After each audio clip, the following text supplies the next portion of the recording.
bienvenidos a todos y a todas, en serio nuevamente. Me presento, mi nombre es Javier Tarula, soy secretario de Extensión de la Universidad de la Ciudad, así que, bueno, un poco me toca hacer de presentador hoy. La verdad que para nosotros es una gran alegría tenerlos a todos ustedes acá, en este primer encuentro de una serie de 5 encuentros que vamos a tener en este seminario acerca de la enseñanza de la lectoescritura. La verdad que es un tema que nos preocupa, que nos ocupa.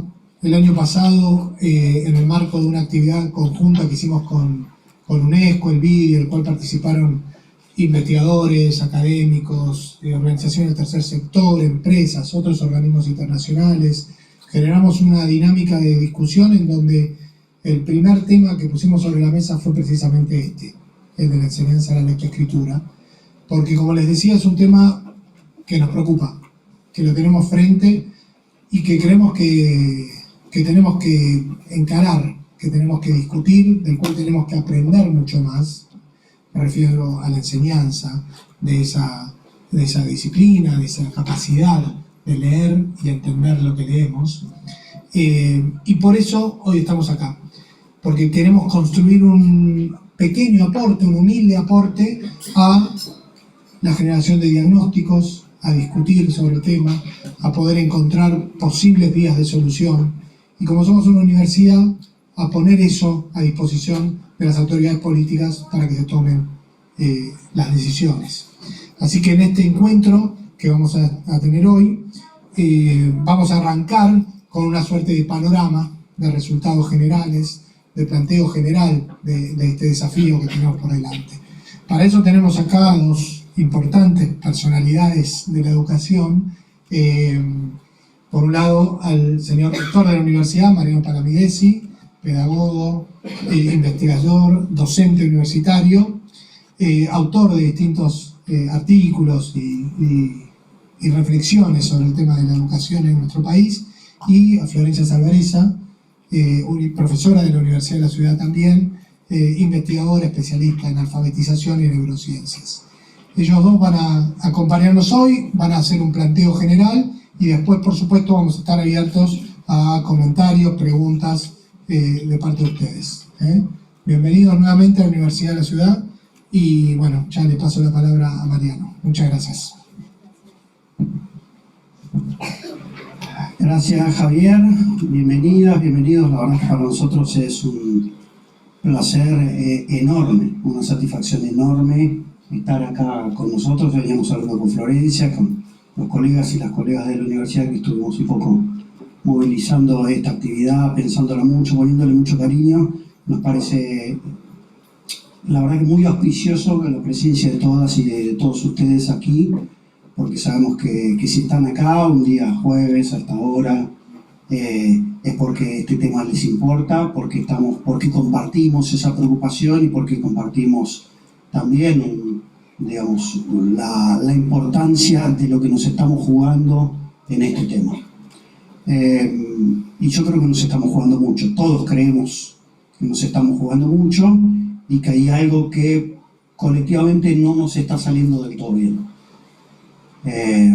Creo que el espíritu de esta convocatoria no es buscar culpables ni encontrar la receta mágica, es generar un espacio, como decía Javier, un espacio de encuentro, de reflexión, de presentación de evidencia, de experiencia internacional, de experiencia nacional, de debates metodológicos, de consideraciones, de definiciones de políticas que se han tomado, que se podrían tomar, etc. Digamos, este es un problema multidimensional, muy complejo, que no se montó en un día, la enseñanza de la lectoescritura, ni tampoco los problemas que hoy enfrentamos, entre otras cosas porque el contexto cambia, los desafíos cambian y bueno, es nuestra responsabilidad profesional, personal y ética trabajar para tratar de producir los mejores resultados en materia de aprendizaje temprano y oportuno y fluido de la capacidad de leer y de la capacidad de escribir. Así que yo lo que voy a, más o menos tenemos pactado para que sepan un poco, o para contarles un poco cómo viene el menú, aparte de las medialunas y todo eso que hay por ahí. es comentarles que la idea es que más o menos se pongan 20 minutos cada uno, más o menos, y después hablamos, sí, por lo menos un buen rato, calculamos casi una hora, quizá un poco menos de una hora, de preguntas, inquietudes, reflexiones que ustedes quieran hacer y que pueda dar origen a un diálogo. Sabiendo además que esta es una primera actividad de apertura.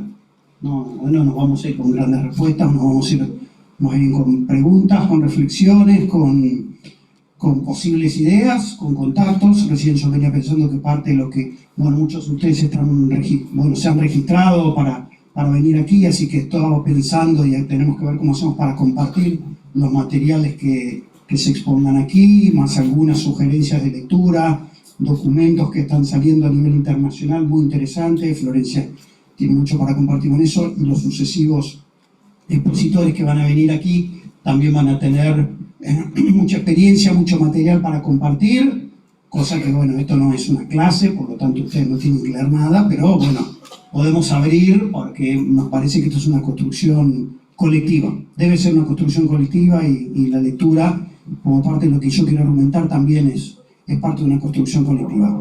Déjenme entonces hacer un planteo muy general de inicio, que básicamente van a ser 4 puntitos que los señalo de lo que yo quiero plantear. En primer lugar, un problema de perspectiva. ¿De qué hablamos? ¿Por qué hablamos de este tema? Y de dónde venimos históricamente en esta cuestión. Así que voy a hacer un pequeño recurso histórico que yo creo que siempre es importante para entender algunos problemas. El segundo punto yo lo llamaría los problemas que enfrentamos. ¿Qué problemas estamos enfrentando? Obviamente Florencia le va a poner mucho más detalle a todo eso. Yo lo voy a dejar señalado en general, o diría más bien conceptualmente, más que en datos precisos y esas cosas. El tercer punto que me gustaría plantear, que me parece importante para entender esta construcción que nosotros intentamos hacer, esta invitación que intentamos hacer, es el vínculo entre la investigación y la política. Nosotros somos universidad, va a ser mi argumento, nosotros no estamos del campo de la decisión, eso le corresponde a la administración estatal, al Poder Ejecutivo, a los ministerios, y las universidades estamos más bien, no es que no tomamos decisiones, pero no tomamos decisiones colectivamente vinculantes en términos de política, etcétera, y más bien nuestra tarea es otra. Vamos a tratar de especificar cuál es nuestra tarea, y en este tema cuál podría ser nuestra tarea, o cuál creemos que es nuestra tarea, y de la cual esta actividad de algún modo es un ejemplo. Y el último punto muy breve que yo quiero plantear, y con eso dejarle planteada, abrir un poco a la intervención de Florencia, es el programa de trabajo de la universidad en este sentido, ¿no? Como decir, ¿qué es lo que nosotros creemos que podemos hacer, podemos aportar? Cuando digo nosotros, también los estoy incluyendo ustedes.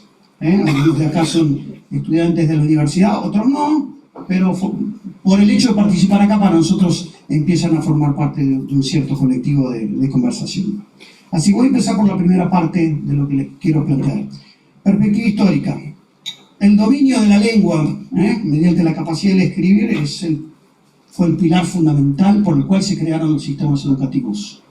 Creo que todos tenemos claro que si existen los docentes, existimos las escuelas, los sistemas educativos, es porque hay una capacidad troncal fundamental, que es la capacidad de leer el escrito y escribir y producir y objetivar el lenguaje en escrito.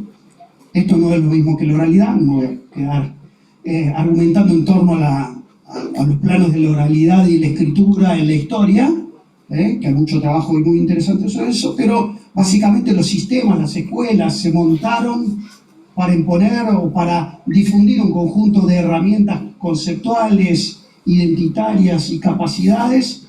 En el centro de esto está el dominio de la lengua escrita.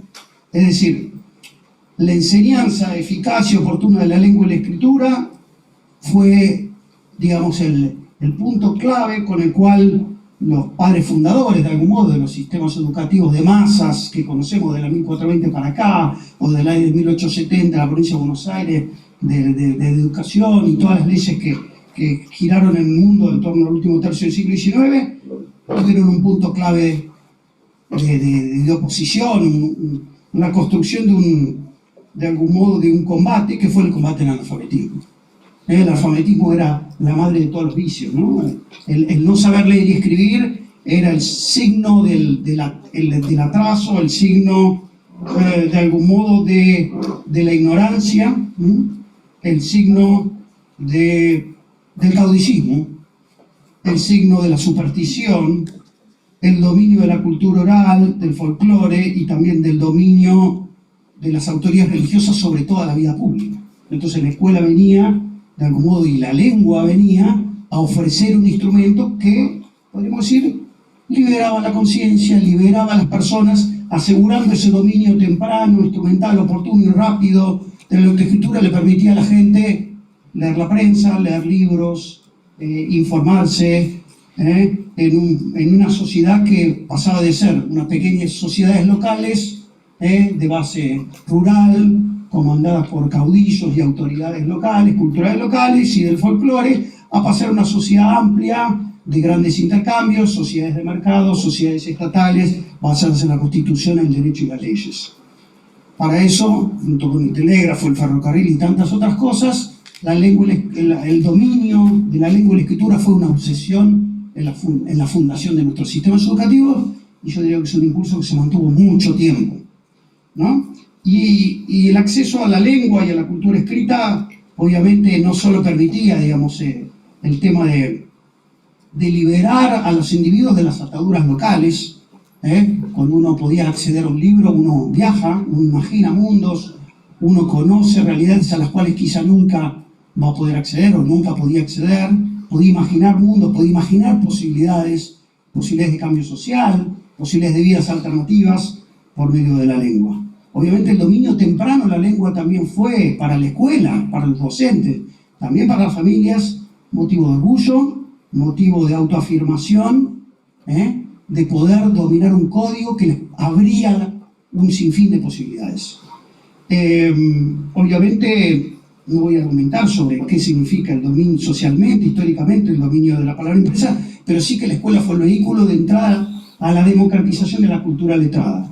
Las sociedades premodernas fueron las sociedades del dominio de las clases letradas, obviamente también de las clases guerreras, pero sobre todo de los letrados sobre los iletrados, sea de la iglesia, sea de los escribas, sea de quienes sabían leer y escribir y podían acceder a ciertos secretos o a ciertos códigos que los demás no podían acceder, que las masas iletradas no podían acceder. Y la escuela, basada en esta enseñanza temprana, en esta obsesión, y podemos recorrer ahí la historia del normalismo, del cuaderno, del libro de lectura, de la supervisión escolar, de tantas herramientas que montó en la escuela y que después históricamente tendimos a revisar, y yo creo que en parte todavía en esa mezcla y revisiones en cierta medida también estamos, pero mediante un trabajo paciente, metódico, sistemático, impulsó la cultura letrada, y yo diría altamente exitosa en nuestro país. Hay que decirlo que de la mano de Domingo Faustino Sarmiento, Andrés Bello, de José Pedro Varela en Uruguay, Chile, Argentina y Uruguay alcanzaron niveles de alfabetización por la mitad del siglo pasado que eran muy superiores a los países del Mediterráneo europeo, Italia, Grecia, España. Eran países que tenían un nivel de analfabetismo muchísimo más bajo que esos países. ¿Está? Entonces este impulso temprano nos permitió como nación también la movilización de demandas, la modernización de la vida social, etcétera, etcétera. Ahora, lo cierto es que estos logros no se sostienen por sí solos, ¿no? Hay que cada generación, en términos educativos, en términos lingüísticos, debe transmitir y debe recuperar lo mejor de la tradición y del bagaje cultural y transmitirlo a las nuevas generaciones. Entonces, cada generación se enfrenta con este problema. Es decir, cómo alfabetizamos, cómo introducimos en la cultura letrada, salvo que este panorama obviamente se nos ha complejizado porque hoy tenemos múltiples alfabetizaciones o se argumenta en torno a las múltiples alfabetizaciones, ¿no? La alfabetización visual y digital, los medios, las redes permiten incorporarse o participar de redes más amplias de conversación y de participación social que parecería que dejan en un segundo lugar o un lugar no tan importante a la cultura o al alfabetismo tradicional, podríamos llamarlo, ¿no? Ahora, hay que decirlo, y creo que este seminario tiene una idea fundamental que está circulando por abajo, sin despreciar en la cultura de la imagen, la necesidad de formar, en entender en la cultura de la imagen, en entender que se juegan las nuevas formas de oralidad que circulan a través del WhatsApp o de las redes y de los diversos soportes. El problema del alfabetismo, digamos, tradicional, obviamente con las transformaciones del soporte textual, hoy muchas veces no leemos en papel, leemos en computadora, leemos en otro tipo de formatos, etcétera, etcétera, sigue siendo un tema clave. ¿Un tema clave para qué? ¿No? Bueno, ahí depende mucho de nuestros propósitos educativos, pero claramente es un tema clave para asegurar niveles básicos de formación si aspiramos, como debe ser una meta educativa de cualquier país del mundo en la primera mitad del siglo XXI, es que una parte muy creciente de la población, y cuando digo creciente de la población, tenemos que pasar del 30-40% por lo menos de la población que acceda de manera exitosa a la educación superior, porque este es un objetivo del siglo XXI. La segunda mitad del siglo XX fue la prioridad era la universalización de la educación secundaria. En Europa, después en América Latina, empezó fuerte en los 80 y 90, pero la prioridad de los países hoy es masificar eficazmente la educación superior. Digo eficazmente, quiere decir con la posibilidad de que la mayor parte de las personas logre atravesar la educación superior con cierto éxito, con la adquisición de herramientas de especialización que le permitan una recualificación personal, seguir estudiando a lo largo de la vida, participar, etcétera, etcétera, etcétera. Esto supone un claro fortalecimiento de la cultura letrada, el dominio de la lengua, la capacidad de leer textos complejos, libros, textos, papers, textos en internet, pero también de producir textos. Entonces, tenemos toda una discusión del sistema educativo, es qué tipo de textos deberían poder producir todos, ¿no? Hay países donde tiene una larga tradición, en Francia, por ejemplo, de cómo se argumenta y qué textos deberían tener y todo. Bueno, nos debemos yo creo que un largo debate sobre eso, y yo creo que es un tema que nos debería ocupar. Pero el tema de este seminario no es en general todo el desarrollo de la competencia lectora en general a lo largo de toda la educación básica, sino que básicamente el foco está puesto en el tema de la enseñanza inicial de la lectoescritura. En ese tramo inicial, donde vamos a decir, nos estamos jugando gran parte del partido, ¿no?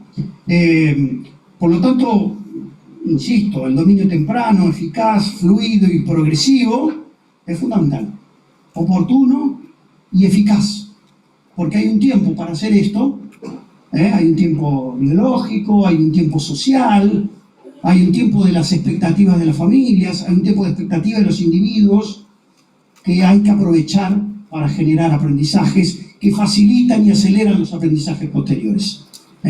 Toda demora en este proceso incrementa los costos en los aprendizajes posteriores. Segundo punto, y voy a hacerlo más rápido que el primero, prometo. ¿En dónde estamos? ¿En qué problema estamos? Bueno, tenemos un tema donde nuestros resultados, cosas que antes no teníamos mucha medición, por lo menos desde los años 90 en el país y en América Latina, tenemos unos instrumentos que son bastante imperfectos, bastante, alguien podría decir, simplificadores, que son las evaluaciones de logro de aprendizaje, son simplificadores, pero toda medición es simplificadora. La altura que yo diga que mida 1,60 m y algo, mi hijo dice que cambio los centímetros según el público, pero la medida no dice mucho de mí, salvo la medida que yo tengo de altura, ¿está bien? Bueno, los logros de aprendizaje dicen unas cuantas cosas, no dicen todo. Obviamente no los podemos, digamos, endiosar, pero tampoco los debemos ignorar, porque nos están indicando cosas. En nosotros está tratar de reflexionar sobre qué cosas nos están indicando y qué información podemos obtener. Pero lo que parece claro es que en los últimos 25 años hemos hecho mediciones a nivel nacional y a nivel internacional.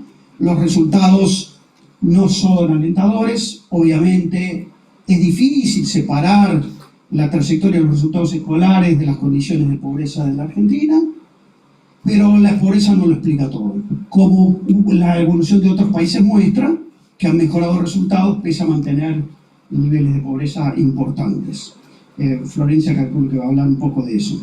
Ahora, es cierto, rápidamente, Argentina estaba en el segundo pelotón en PISA en el año 2000, ¿sí? Abajo de Cuba y Chile en lectoescritura, y hoy está en el cuarto, está por abajo del promedio de América Latina. O sea, algo nos está pasando, algo no estamos haciendo del todo bien, hay muchos factores y parte de este seminario es tratar de, por lo menos, aportar elementos para tratar de entender qué no estamos haciendo bien, qué no está saliendo bien, en qué no estamos coordinando, en qué nos estamos equivocando en términos de política, de metodología, de prioridad que le damos al tema, etcétera, etcétera. Ahora, por lo tanto, ahí tenemos un tema. Voy a decirlo, un dato que me gusta a mí agregar, es que cuando termino el primer ciclo de la educación primaria, ¿sí?, en el tercer grado, en el caso de la ciudad de Buenos Aires, uno puede decir que prácticamente el 90% de los niños está completando su año de escolaridad número 6, porque empezó seguramente en una sala de 3. Obviamente en otras provincias, en otras regiones del país, la sala de 3 tiene una tasa de asistencia más baja. Podríamos decir prácticamente, claramente en la ciudad sale 4 y 5 está universalizada, con lo cual hay entre por lo menos 5 y hasta 6 años de escolarización. Bueno, preguntémonos qué nos pasa en 6 años de escolarización que no logramos en cierta medida, voy a decirlo así, yo siempre me gusta hacer ese chiste, enseñar un alfabeto que tiene 27 caracteres, y los chinos se proponen enseñar 2000 en la educación primaria. Son chinos, ya lo sé, son ideogramas, pero nuestro alfabeto es bastante simple y sin embargo tenemos unos enormes problemas ahí. O sé que estoy diciendo cosas que uno va a querer discutir y bienvenido a la discusión y vamos a hacerla con entusiasmo y con respeto. Bueno, obviamente esto nos lleva a hacernos preguntas, creo que si todos estamos acá porque estamos preocupados por esto, estas cuestiones nos parecen fundamentales. Tercer punto, rápido, para después ir cerrando. Bueno, yo hablaba del tema de la relación entre investigación y la política. ¿Qué rol cabe a las universidades, a los institutos de formación docente, a los centros de investigación, etcétera? Estamos frente a un problema político y educativo de la mayor importancia. Por lo tanto, necesitamos investigación. Los problemas sociales, pedagógicos, no son evidentes. Es claro que cada uno de ustedes tiene muy claro qué sucede en su escuela, en la escuela vecina y en la otra. Pero este conocimiento que uno tiene de la experiencia no se traduce inmediatamente en conocimiento generalizable o que permita predicar algunas características de un conjunto mucho más amplio. Cosa que, por ejemplo, sí permiten hacer cuando uno toma evaluaciones en escala.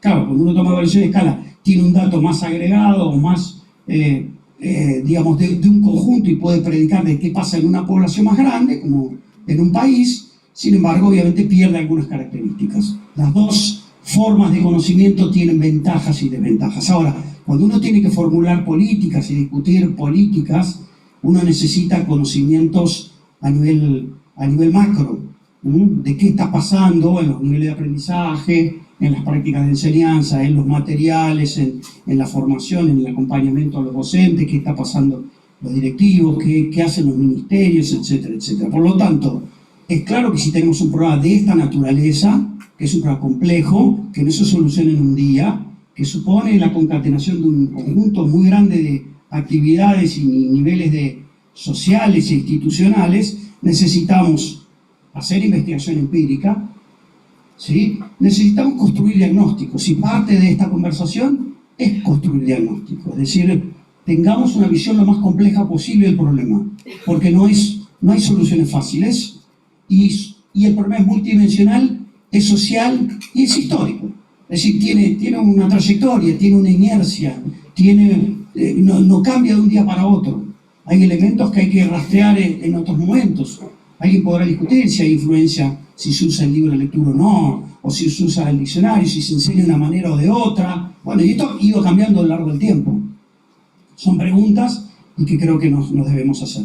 Obviamente el otro tema que puede ayudar a una conversación, una discusión de este tipo, es tratar de ir construyendo visiones compartidas. No consenso, a veces la palabra consenso, visiones compartidas, entrar a mirar las cosas más o menos de un cierto modo compartido. Y el otro punto que una institución como esta puede promover también es, yo diría, el aporte de la comparación internacional y de la visión internacional. Lo que nosotros llamamos, esta universidad tiene como cuarta función la internacionalización. Es decir, no estamos solos en el mundo, no somos los únicos que tenemos este problema, no inventamos la investigación sobre la lectoescritura ni sobre la ciencia de la lectura, de la cual supongo que Florencia va a hablar algo de eso también, sobre la neurociencia, sobre los métodos. Esto circula a nivel mundial. Circuló cuando se creó el sistema educativo también, cuando se crearon las leyes de educación común. Nuestros legisladores y expertos estaban siguiendo los debates a nivel mundial. O sea, después uno toma decisiones y cada país, cada comunidad nacional, gobiernos, universidades, educadores y todo, discutimos y tomamos decisiones, promovemos ciertas decisiones, pero no debemos ignorar algunas de estas discusiones y la evidencia que ofrecen. Obviamente son evidencias de otros países, de situaciones que pueden ser semejantes o no, comparables o no, y en eso estará nuestra inteligencia para decir, bueno, cuál es la comparación que tiene sentido, la que no, cuál es la pertinente, cuál es la útil, etcétera, etcétera.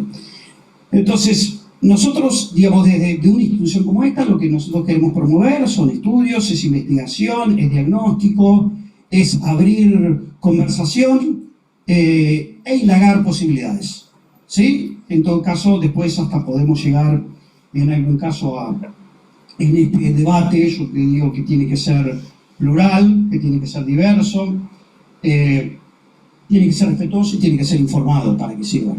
Porque debates de mala calidad tenemos bastantes. Y entonces no vale la pena perder el tiempo. Entonces, este seminario se propone construir aquí en la universidad, invitando a otras instituciones, a todos los que quieran invitar.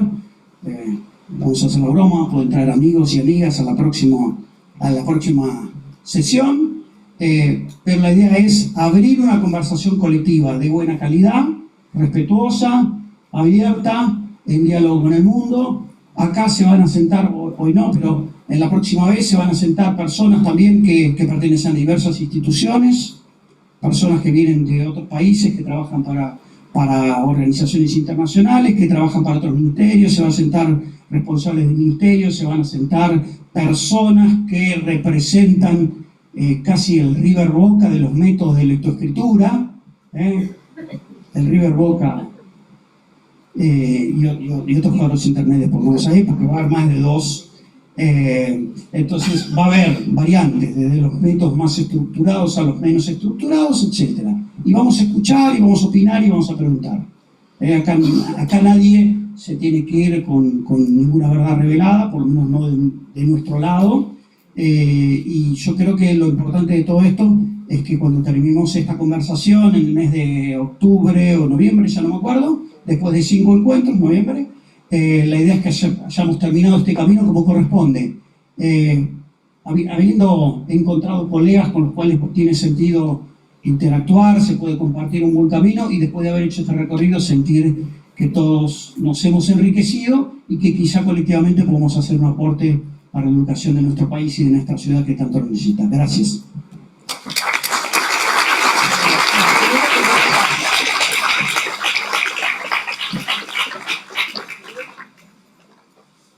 Yo me voy abajo, necesito dar para abajo. Bueno, mientras instalamos, a ver, lo tengo que pasar, yo voy a mostrar unas imágenes.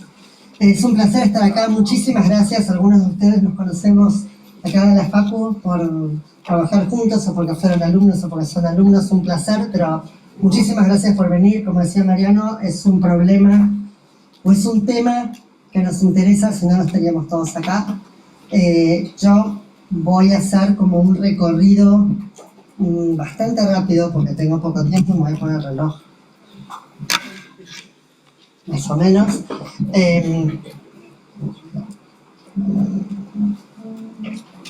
Voy a hacer un recorrido, ¿ya está?, sobre algunas cosas, pero quiero tomar un concepto que dijo Mariano. Mariano habló, en un momento dijo algo de evidencia, dijo las evidencias o cuál es la evidencia, y yo voy a poner énfasis en el concepto de evidencia y en la idea de que uno puede tener un modelo educativo basado en la evidencia.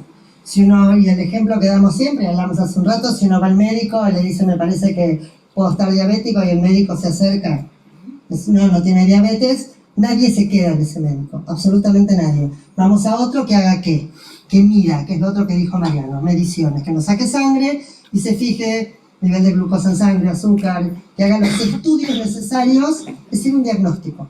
Es decir, las evaluaciones son diagnósticos que nos abren la puerta, en ese caso, para que alguien se trate la diabetes o para hacer mejoras educativas.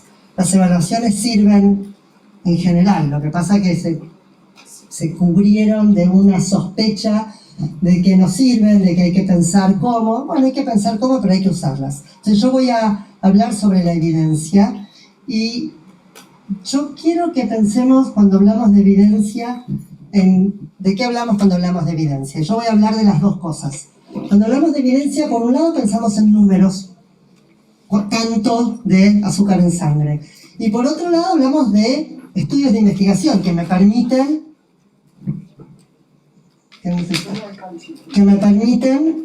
tener una idea de esos números. Entonces lo primero que voy a hacer es hablar de números.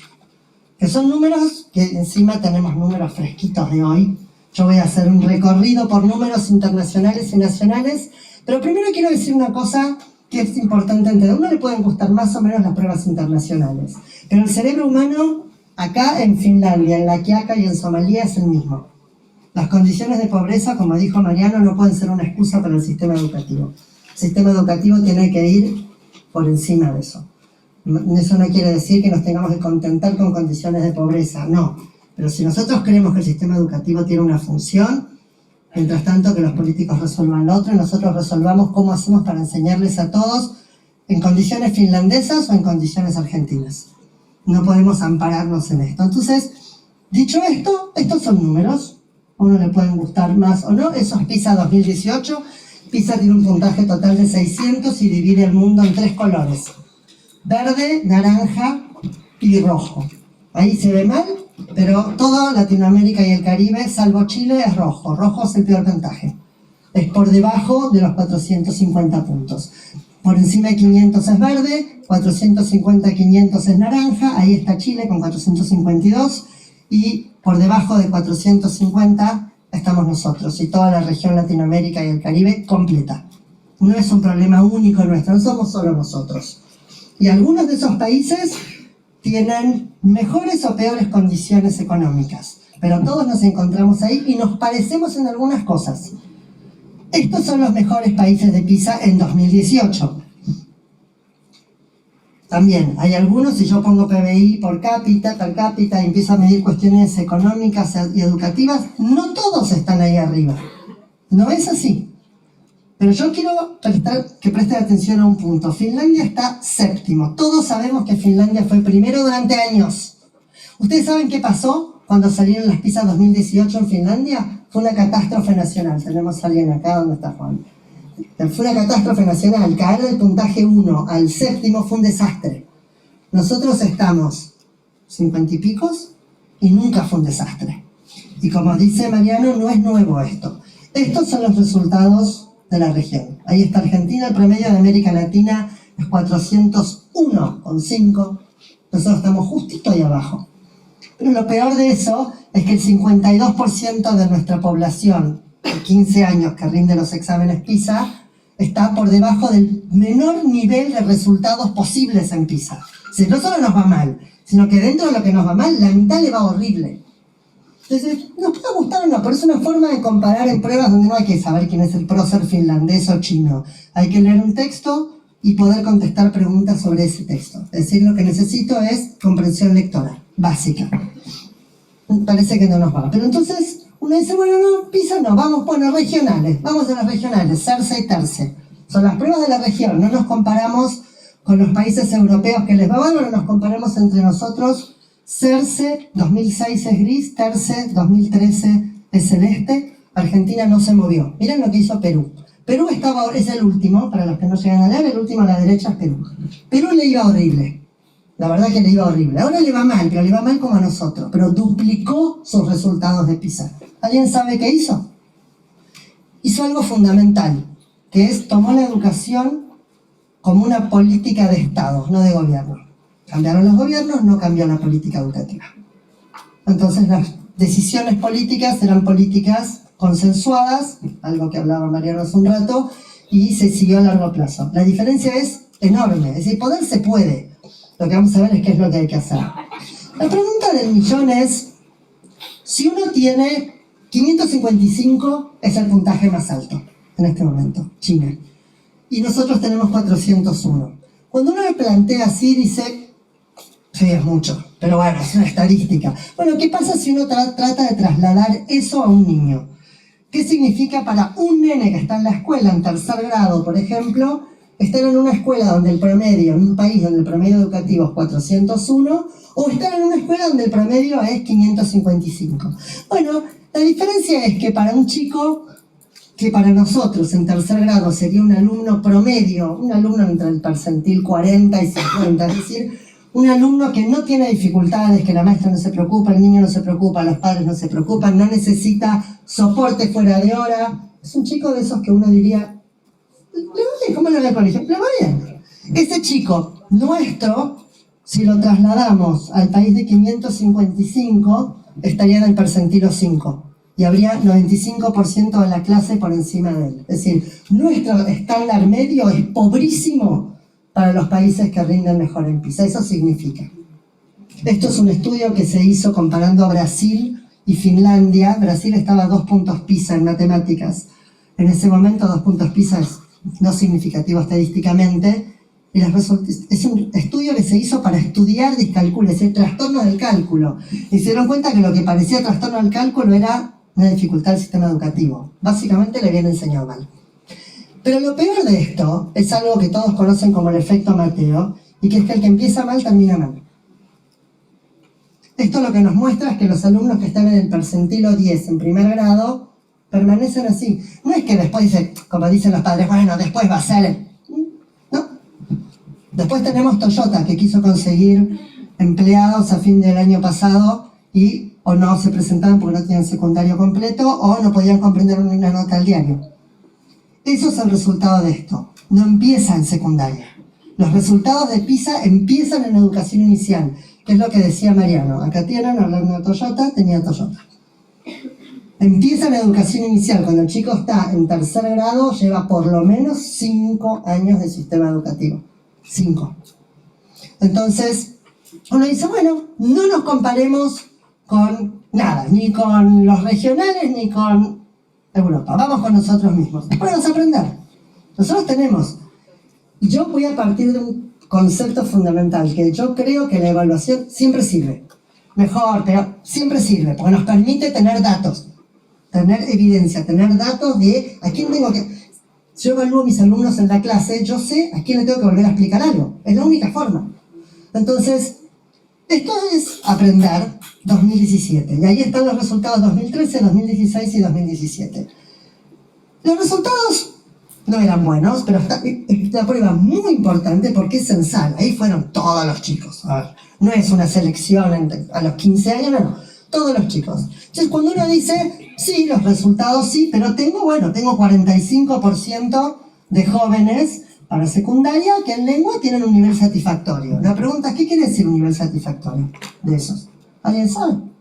Muchos de ustedes son docentes y las deben haber visto. Pero cuando uno desglosa, y yo les voy a mostrar para sexto grado lo que significa esto, son alumnos que rindieron, a ver, vamos a volver a los colores un momento. Rojo, amarillo, verde y azul es el orden. Rojo siempre es el peor, amarillo, verde y azul. Muy bien. Estos son alumnos que en sexto grado son rojos. No pueden entender la referencia léxica que donde dice algo se refiere a la carta, en el texto que tuvieron que leer. Sexto grado. 30% de los chicos no puede hacer eso. Uno dice, ¿sexto grado? ¿Esto es como un cuarto? ¿Un tercero? Eso es por debajo del básico. Un nivel más alto. No puede entender que una misiva es una carta, es decir, vocabulario puro, quiere decir que no se trabaja vocabulario. Que vamos a volver a hablar de vocabulario.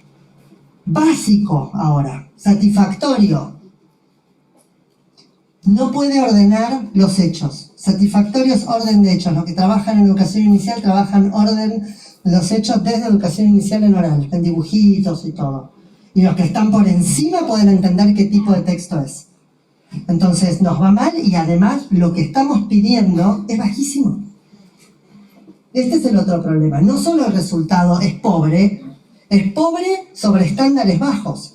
Entonces, tenemos hoy, estos de hoy, son los resultados que presentó la ciudad educativos de las escuelas de la ciudad.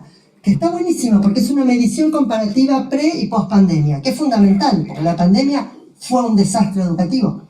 Entonces es fundamental medirlo. Y lo que tenemos es que hay un 34% en séptimo grado que está en rojo.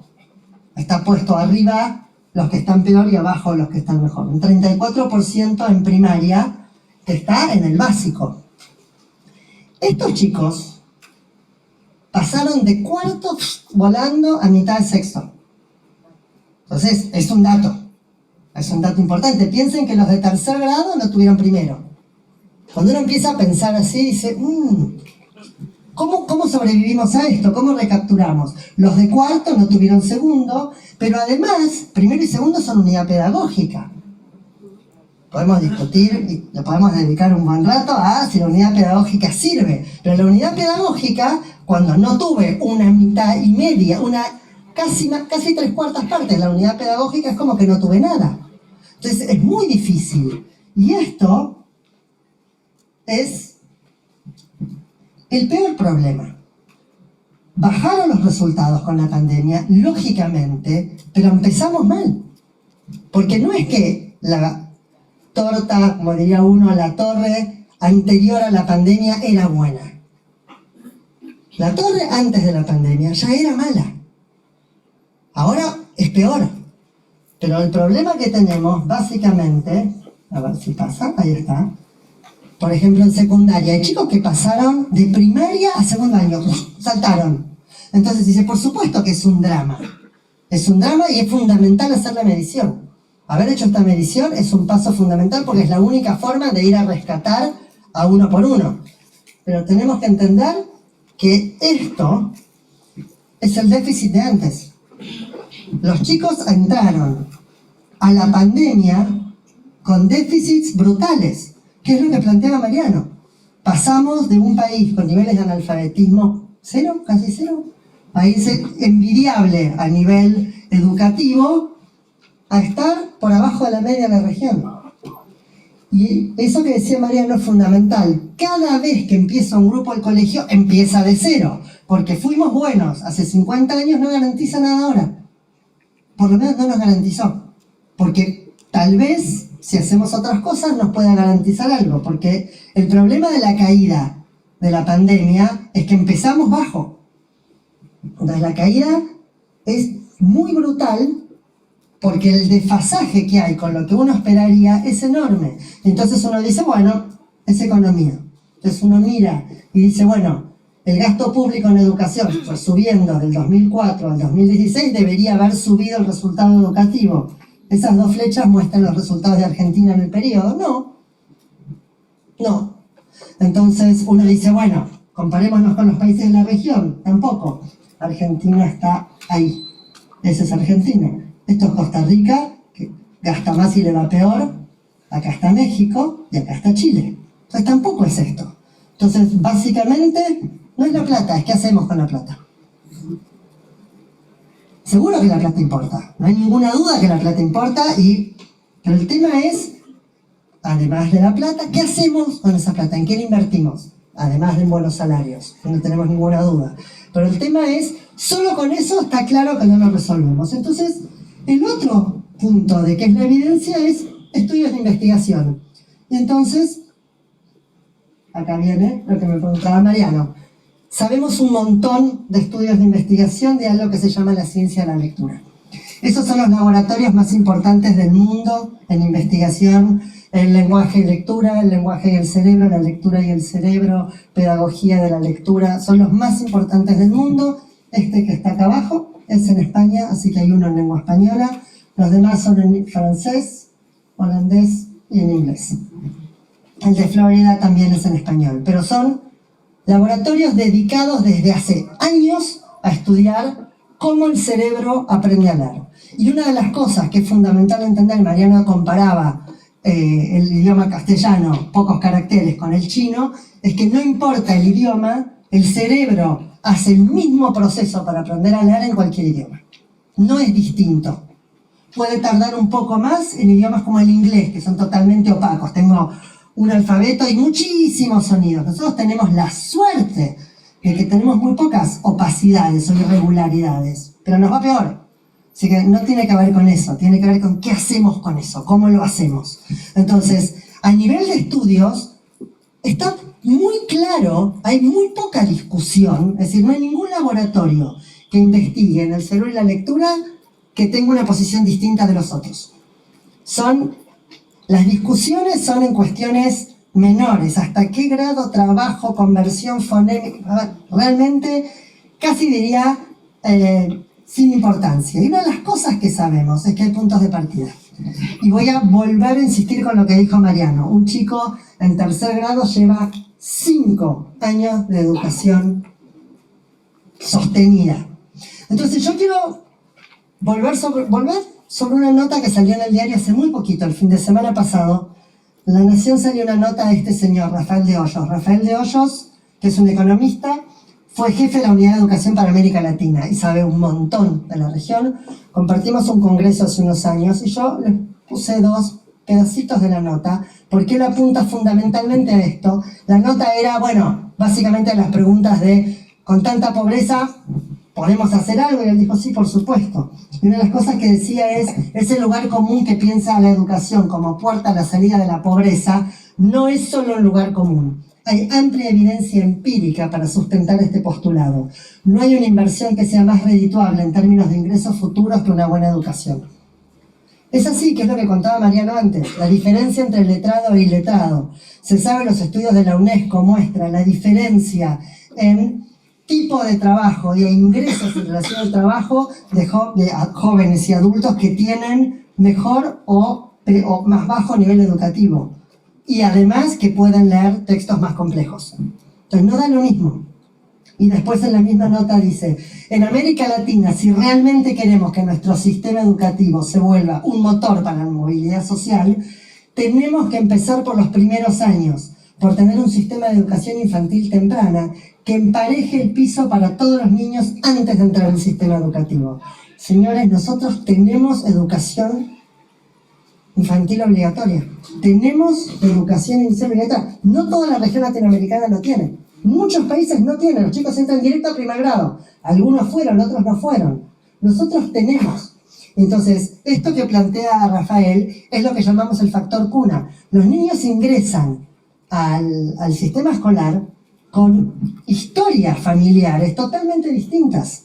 Totalmente distintas. Familias con padres con altos niveles educativos, medios niveles educativos, bajos niveles educativos, altos niveles de pobreza, bajos niveles de pobreza, padres que conversan y les leen a los chicos y libros en la casa, padres que no tienen tiempo, que no tienen libros, que no saben leer, de todo. Porque esto que no saben leer, que era antes decíamos no saben leer, pues dijimos no existe más, si existe de vuelta.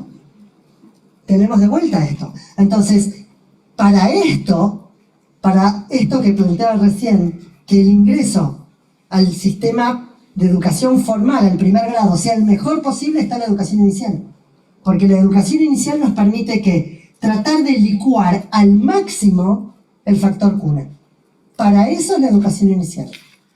Además de para jugar, socializar, tener amigos, aprender, un montón de cosas. Pero todo eso me permite además hacer un piso para trabajar de la mejor forma posible y que el momento del ingreso a primer grado sea lo menos distinto para los niños que ingresan a primer grado. Hoy por hoy esto no sucede. En un estudio que hicimos en el 2019 en Provincia de Buenos Aires, de 280 niños, 170 entraban a primer grado y no conocían ni una letra. Bueno, 170 de 250 no conocían ni una, que decirle que no sabían ni la letra de su nombre. Nada, 0. Mariano lo dijo recién, estos chicos ya habían tenido 2 años de educación inicial, obligatoria. Entonces algo pasa, porque la educación inicial debería trabajar sobre esto, lo que se llaman los precursores de la lectura. Esto que yo estoy contando son las bases básicas de lo que se llama la ciencia de la lectura. ¿Por qué? Porque sabemos que el cerebro humano no está preparado para leer. Los seres humanos leemos desde hace 5.000 años, hablamos desde hace 50.000. La lectura es un proceso cultural. En algún momento empezamos a leer y escribir y ahora enseñamos a nuestros miembros de la sociedad a leer y escribir porque lo consideramos un elemento relevante, importante para la sociedad y para cada uno de sus individuos, porque lo estamos haciendo muy bien. Y lo tenemos que hacer para convertir un cerebro que no está preparado naturalmente para leer, para que pueda leer. Es decir, que necesitamos sentar las bases. Necesitamos poner las columnas donde después vamos a poner un sistema de alfabetización que funcione. Esta es una imagen de una conferencia que dio un finlandés amigo, Pekka Räsänen, acá en el 2019. Y él decía, se sabe perfectamente qué es lo que se necesita para leer. Y ahí tienen, podemos quedarnos a partir de acá, de 4 a 6 años, que es cuando empieza nuestro sistema de educación obligatorio. Sensibilidad fenológica, memoria verbal, conocimiento de las letras. No enseñamos las letras nosotros. Esperamos que en algún momento se construirá, el niño le van a brotar las letras. Entonces sabemos que hay cuestiones fundamentales, y hay 4 cuestiones fundamentales que el sistema debería tomar. Que son las 4 cosas que nos permiten tener niños preparados para leer y que puedan leer. Uno es trabajar el lenguaje oral. ¿Por qué? Pues la lectura es el lenguaje impreso. Pero no me alcanza con eso solo, que son los métodos basados en la oralidad y la comunicación. Necesito además trabajar con ciencia fonológica, es decir, entender los sonidos y que puedo hacer cosas con esos sonidos. Necesito conocer las letras, porque si no conozco las letras es imposible leer. Traten de leer chino o ruso. Si no saben las letras no lo van a poder leer. Principio fundamental. Y además necesito vocabulario, no para leer específicamente, pero como leo para comprender. Cuando quiera comprender un texto, si no conozco el vocabulario, no entendí nada. Para leer un texto, calculamos que necesitamos el 95% del vocabulario conocerlo. 95%. Hagan un momento de honestidad brutal si cuando trabajan las leyendas con sus alumnos del colegio, los chicos conocen el 95% del vocabulario. ¿Seguro que no? Entonces, pues hablamos de dificultad de comprensión lectora, tal vez es simplemente vocabulario. Entonces, sabemos 2 cosas, que al leer se aprende, no se madura, el cerebro no madura la lectura. Si yo dejo un niño por ahí solo, no va a madurar la lectura, salvo el 5% de la población y solo el 5% de la población. Al leer se aprende, y no da lo mismo, parecería ser que no da lo mismo cómo se enseña. Es decir, el método es relevante. Nosotros vamos a tener una reunión especial sobre método, yo lo voy a pasar rápidamente, pero la pregunta del millón es si todos los caminos conducen a Roma. Parecería ser que no todos. Levanten la mano al revés, los que no son docentes. Muy bien. Los demás son todos docentes o van a ser docentes. Ustedes no levanten la mano. Es decir, básicamente, no da lo mismo. Entonces, pero para ustedes, para nosotros esto es lo más importante. Digamos, hay esto que planteaba Mariano, hay una cosa es estar ahí en la trinchera tratando de enseñar a los chicos y otra cosa es hacer políticas. Entonces, hagamos un ejercicio. El ejercicio del violín. Supongamos que le quiero enseñar violín, mi hija quiere aprender violín. Mi hija tiene 6 años y quiere aprender violín. Entonces le pregunto a Lucas y Lucas me dice, hay una excelente profesora de violín. Entonces yo llevo a mi hija. En casa se escucha música clásica todo el tiempo, no tenemos violín porque no tocamos violín, pero se escucha música, todo el tiempo hay música, es decir que la música es algo cotidiano. La llevamos a la profesora de violín, entramos con mi hija a la profesora de violín, mi hija quiere aprender violín, muy bien, siéntense, nos sentamos y la profesora de violín pone una sonata maravillosa de violín, nos hace escuchar la sonata de violín, termina la sonata de violín, le da el violín a mi hija y le dice, toca. ¿De qué se ríen si hacemos eso en un colegio? ¿Yo te recomendé eso? Eso, nos vamos inmediatamente a otro, porque eso es lo mismo que tirar a un chico a la pileta para que aprenda a nadar. Es exactamente igual. Es esa idea de que porque estamos en un mundo donde hay carteles, y hay lectura, y hay libros, y yo le leo, el chico va a poder leer. Esto es un pensamiento asociado a la idea de la maduración de la lectura, que sabemos que no sucede. Entonces yo no puedo tirar al chico a la pileta, tampoco debería pretender que aprenda casi solito conmigo como un mediador. Hay que recuperar el rol del docente como un docente que enseña a leer y escribir y no como un mediador. El docente es un docente, para eso se forman. No, un mediador queda chico. Yo tengo que enseñarle a alguien que tiene, naturalmente, por ser un ser humano, un sistema de la visión y un sistema del lenguaje. Todos tenemos eso, porque nacimos seres humanos, todos los seres humanos tenemos. Para aprender a leer yo necesito reconvertir esto en un sistema lector. Esto que está ahí, ese sector rojo que está ahí, es lo que se llama el buzón de las letras o la caja de las letras. Son las redes neuronales que solo se forman cuando aprendí a leer. Antes no las tengo, no hay forma, no existen. En un cerebro natural, humano, de un niño que nace y que no está expuesto a que alguien le enseñe a leer, eso no sucede. Puede suceder de adulto, puede aprender de adulto, pero esas son redes neuronales que tenemos después de haber aprendido a leer. Entonces la pregunta es si da lo mismo si todos los caminos conducen a Roma. Y hay dos grandes modelos. Un modelo, básicamente, ahí lo tienen, un modelo global, Global Psicogénesis, palabra generadora, Three Cueing System, balanceado o, hay otra palabra, pero equilibrado. Es todo más o menos lo mismo, que son métodos basados en la idea de la construcción del principio alfabético. Y hay otros métodos que son métodos analíticos, métodos explícitos, estructurados, con mucha conciencia fonológica. Dentro del global, el balanceado es global con conciencia fonológica, es lo que lo diferencia de los otros. Pero básicamente son dos modelos distintos. En uno, el docente enseña de modo muy pautado, estructurado y organizado. Y entonces yo les voy a mostrar un estudio muy cortito que lo hizo el laboratorio de España, que les mostré hace un rato, es el laboratorio del Centro Vasco para el Lenguaje y la Lectura, que dirige Manolo Carreiras. Y lo que ellos hicieron fue comparar dos grupos de escuelas en España en castellano, por eso les muestro este. Un grupo aprendía con método global y otro aprendía con método estructurado. Esa era la idea, método analítico. Y lo que hicieron fue compararlo. La hipótesis del equipo de Manolo Carreiras, hay una charla TED sobre esto, búsquenla porque él cuenta toda la hipótesis además, es que el grupo que trabajaba con método global iba a tener mucho mejor léxico y vocabulario y comprensión porque trabajaban más la oralidad. Y que el otro grupo, como trabajaba de modo más estructurado, iba a tener mejor ortografía y fonología. El resultado es este. El grupo global no tuvo ninguna ventaja. El otro grupo leía mucho mejor y comprendía mucho mejor. Y tenía más vocabulario, porque el vocabulario, una de las formas de aumento léxico es la lectura. Si yo no puedo leer, no aumenta. Si yo puedo leer, aumenta.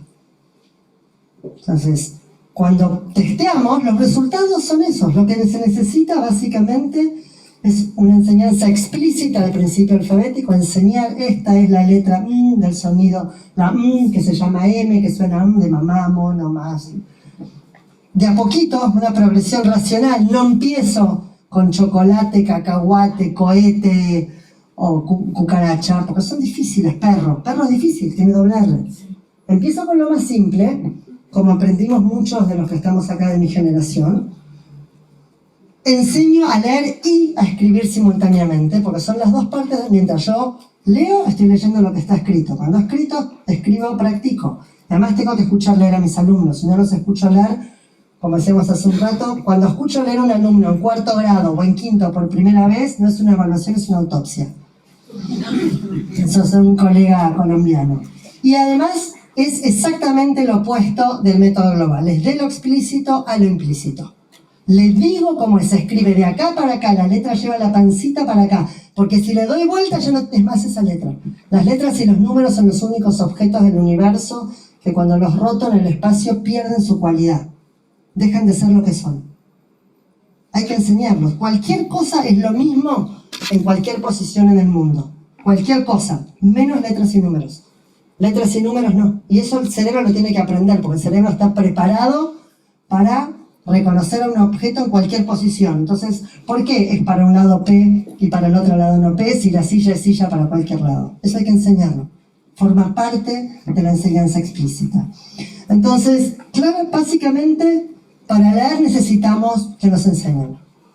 Necesitamos recuperar el rol del docente. Yo voy a hacer una especie de síntesis de problemas para terminar y abrir la conversación. Tenemos malos resultados, pero repetimos las mismas prácticas. Porque no es que nos va mal desde ayer o desde hace un año. Digamos, a partir del año 2000 empezamos a 22 años. Seguimos haciendo lo mismo. La formación docente en este ámbito está desactualizada. Porque hay mucha investigación en ciencia de la lectura y no llega necesariamente a la formación docente. El diseño curricular es por lo menos discutible. Estoy hablando de este ámbito.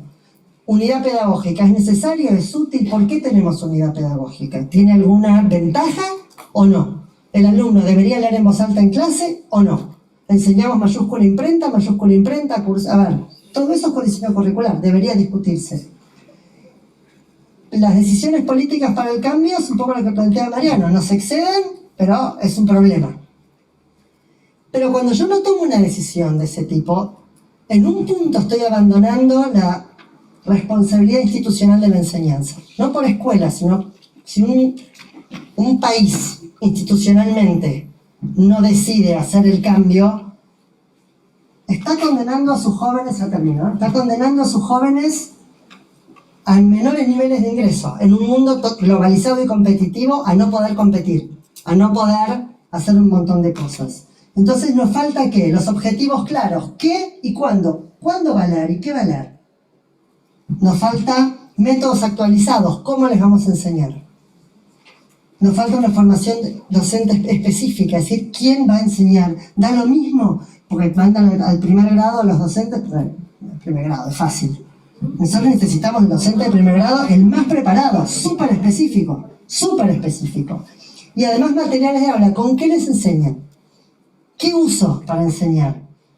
Básicamente, la educación inicial no trabaja los precursores, o los trabaja poco, o no los trabaja con la fortaleza y la prioridad que debería. Y no tenemos materiales muy adecuados, porque los libros de primer grado, ustedes abran un libro de primer grado y díganme si un niño de primer grado puede leer lo que dice ahí. No puede leer, pero es el libro para el chico. Entonces, ¿es para el chico o es para la mamá, para la maestra, para el tío? A ver, la lógica sería que lo pueda leer. Y además nos falta una evaluación formativa temprana. Es decir, temprana es en primero, en segundo, ir siguiendo a los niños. Para eso tengo que verlos escribir, escucharlos leer, volver a prácticas bastante desactualizadas según lo que se considera el parámetro, como por ejemplo el dictado, que es una de las formas de práctica importantes. Entonces, la realidad es que hay puntos de partida y hay puntos de llegada. Y no parecería ser que estuviéramos cumpliendo con ninguno de los dos. Tenemos problemas de entrada y tenemos problemas de salida. Los problemas de salida no salen de la nada. Son resultado de lo que hicimos por el camino. Entonces, un poco la propuesta para la conversación y para el trabajo es dejar de lado las posturas ideológicas, dejar los sesgos, dejar la idea de cómo debe ser, si esto es más progre o menos progre, y esto es más conductista o menos conductista, que son etiquetas que no tienen mucho que ver con el quehacer real. Y discutir realmente, escuchar lo que dice la ciencia, que es la evidencia para esto. Ahora hay, muchos años teníamos otras teorías, otras ideas, pero como todo fue avanzando. Y como nadie viajaría en un avión biplano de comienzo del siglo XX, deberíamos pensar lo mismo en educación y no seguir formando a nuestros niños con métodos e ideas que son realmente de comienzos del siglo pasado. Gracias.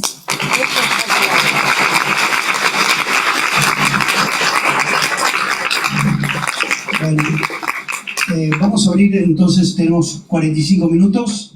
Si ustedes querían polémica tendrán. Así que creo que es una buena manera de empezar. Así que no tenemos micrófono inalámbrico, lamentablemente, prometemos mejorar para la próxima. Así que quien quiera plantear preguntas, hacer alguna intervención, levanta. El lugar no es tan grande, les pedimos que hagan y imposten bien la voz, así todos escuchamos. Así que, prestos. Sí, adelante. Bájense el barbijo para que se les escuche. Yo me quedé un poco con el final porque yo soy docente de escuela primaria y tengo ya hace alrededor de 15 años sexto y séptimo. Y como bien dijiste, sexto grado viene de cuarto a sexto, así que estoy haciendo un curso acelerado cuando quinto sexto para los chicos. Y todo hay que hacerlo para ayer. y viene la prueba primer, y viene la prueba digital, etcétera, etcétera. Y me encuentro con alumnos, por ejemplo, que no saben leer cursiva, que no entienden nada, y que incluso cuando escriben en imprenta mayúscula, todo en imprenta mayúscula. Entonces yo tengo que, con los chicos, trabajar, por ejemplo, puntuación, etcétera, etcétera. ¿Y cómo hago si todo está en imprenta mayúscula? No sé si conoce que cuando empieza una oración va con mayúsculas y los nombres van con mayúsculas. Y es un problema. Y los padres me dicen, ¿es necesario que aprenda la cursiva? ¿Es necesario? Y uno no sabe en qué posición ponerse con ese sentido. ¿Qué es lo necesario? ¿Qué es lo que se puede? ¿Qué es lo que si sos antigua, si son conductistas, si sos una bola de cosas en la cabeza, y uno dice, ¿para dónde va? Pero lo que sí vemos que los resultados son cada vez peores. Bueno, gracias. Ahora tomamos un par más, si les parece, y después ahí reaccionamos. A ver. ¿Qué tal? Buenas tardes. Sí, claro. Año 2000 me viene a la mente, 99-2000. Zona de acción prioritaria, plan de acción prioritaria en ciudad, plan SAP. Luego pasa a ser maestro más maestro. Y aparece esta nueva manera ¿no? de empezar a construir la lectoescritura. A las que venimos de escuelas normalistas nos costó mucho entender por qué había que cambiar, pero teníamos que cambiar. Pregunto en ese momento, porque me interesa saber si en ese momento yo estaba en otro lugar, de la maestra de primer grado, ¿había evidencias para cambiar?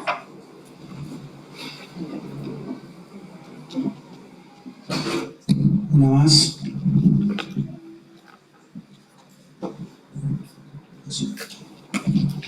Claro, buenas tardes. Yo tengo una duda acerca de la enseñanza que se da en los institutos de formación, profesorados, de la forma en que se le enseñan a esos futuros docentes, cómo se le enseña a enseñar y con lo que luego se encuentran en el aula. ¿Qué tan real es la enseñanza dentro del profesorado llevada luego a la práctica? Es súper importante.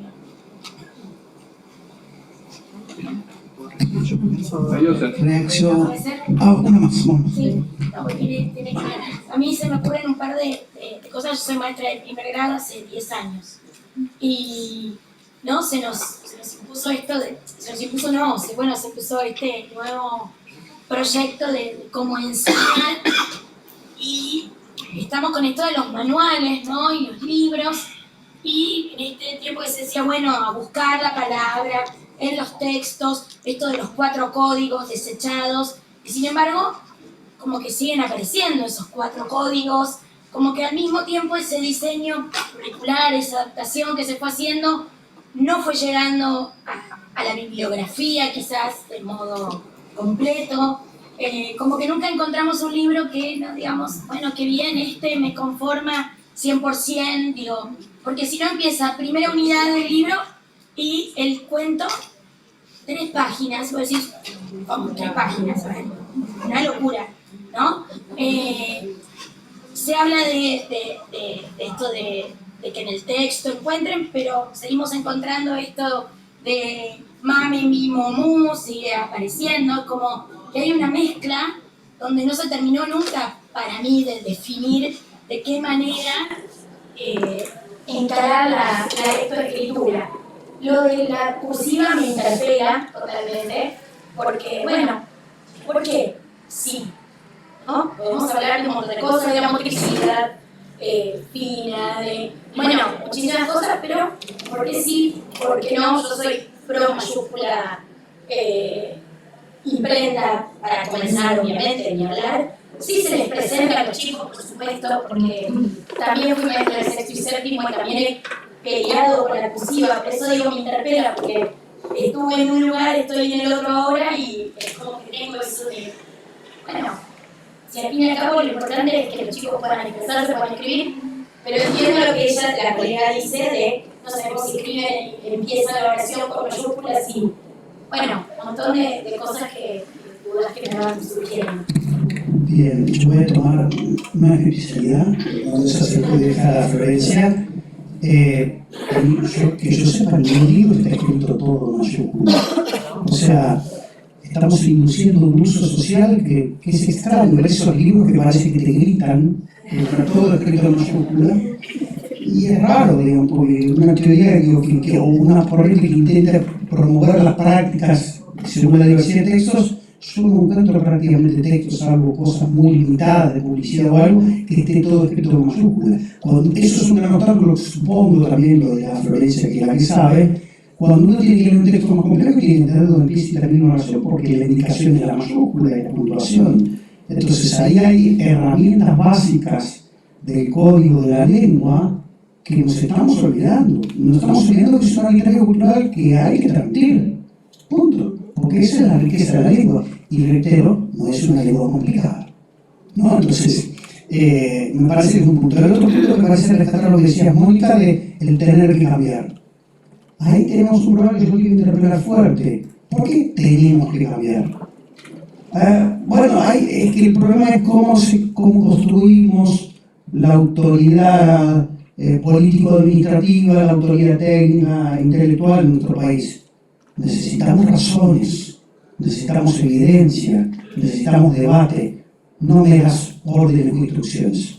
Somos una sociedad democrática, creo que todos aquí somos profesionales, cada uno con los niveles, la trayectoria, que se ha formado para una tarea específica que tiene un fundamento, podrá ser mejor, peor, lo podemos mejorar, lo podemos discutir, pero por lo tanto necesitamos razones, necesitamos evidencia.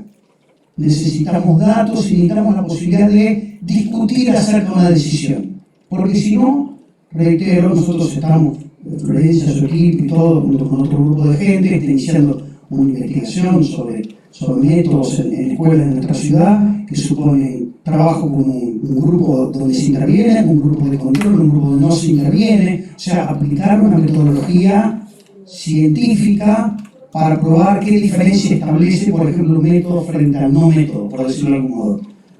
Lo que yo digo a veces, y lo reitero, en la Argentina hacemos experimentación a gran escala. Cambiamos. Hay que cambiar el método, cambiemos. ¿Por qué? Porque hay que cambiar. Entonces, en ese problema no sabemos qué era lo que había que cambiar, en qué consistía específicamente el problema, cuáles eran las opciones disponibles, qué hacen otros países, qué resultados obtienen. Y sin esa información no entiendo por qué teníamos que tomar ese tipo de decisión. Y esto podemos generalizarlo, la decisión en una sociedad compleja y democrática como nuestra, pero yo creo que como profesionales nuestra obligación y nuestra defensa de nuestra profesionalidad es, evidencia, discusión, tiempo de discutir. Lo digo, Florencia va a decir cosas, seguramente para muchos de ustedes pueden ser polémicas, seguramente. Ahora, no vamos a llegar todo el año a esto, el que quiere seguir viniendo, no hay ninguna obligación, pero esto se puede discutir, todo se puede discutir, y seguramente Florencia contraargumentará y traerá una biografía y el otro traerá otra. Un Estado, cuando decide mucho más que los individuos y mucho más que muchas organizaciones, sus decisiones tienen que tener fundamento en el conocimiento existente, porque si no, no vamos a tener política de Estado. Tener política de Estado no quiere decir lo que hizo uno, el otro lo tiene que continuar porque lo hizo el anterior. O sea, tiene que seguir aunque esté equivocado. Tener política de Estado es una sociedad que se da el tiempo suficiente de discusión para ver cuáles son los métodos, las mejores alternativas, investiga, discute todo lo suficiente, toma una decisión y grosso modo, si esa decisión es racional y está fundada, no se va a cambiar tanto. No se va a cambiar radicalmente por la voluntad de que llega, porque esto tiene un amplio consenso, fue discutido, hay un convencimiento, etcétera, etcétera. Pero para eso necesitamos tiempo, necesitamos participación, necesitamos buenos diálogos, seminarios como este, investigación, necesitamos eso. Ahora, el tenemos que cambiar, a veces yo voy a decirlo así, casi en broma, pero llamo a la rebeldía profesional. La pregunta es ¿por qué? ¿Y qué hay que cambiar? ¿Y cómo? ¿Y qué evidencia tienes? ¿Y qué alternativas hay? ¿Hay formas mejores de hacerlo? Mostrémoslo, discutámoslo, necesito más tiempo, necesitamos más tiempo. Esto, somos profesionales. Digo, y el ordenamiento no es una buena manera de procesar cambios educativos en una sociedad tan compleja. Necesitamos estar convencidos de lo que hacemos. O por lo menos, saber que tenemos una cierta base que nos permite, como a mí me gusta decir, no errar el elefante dentro del baño. Más o menos, estamos yendo para un lado, que la evidencia diría, la discusión internacional, sí, hay consensos. Bueno, en los países hacen ciertas cosas, no es que tengamos que hacer seguidismo, no es que tengamos que obedecer lo que otros países hacen. Pero bueno, uno debería pensar que si hay muchos que hacen ciertas cosas y lo vamos más o menos bien, bueno, alguna razón habrá. Por lo menos deberíamos pensar algo de eso. Así que yo quería un poco interpretar un poco la decisión de cómo se toman decisiones y las consecuencias de una decisión tomada con a lo mejor una base que a lo mejor deberíamos haber experimentado antes de generalizar. Antes que esto se convierta en mandato, bueno, experimentemos unos años, demos unos 4, 5, 6 años para experimentar y después tomar la decisión.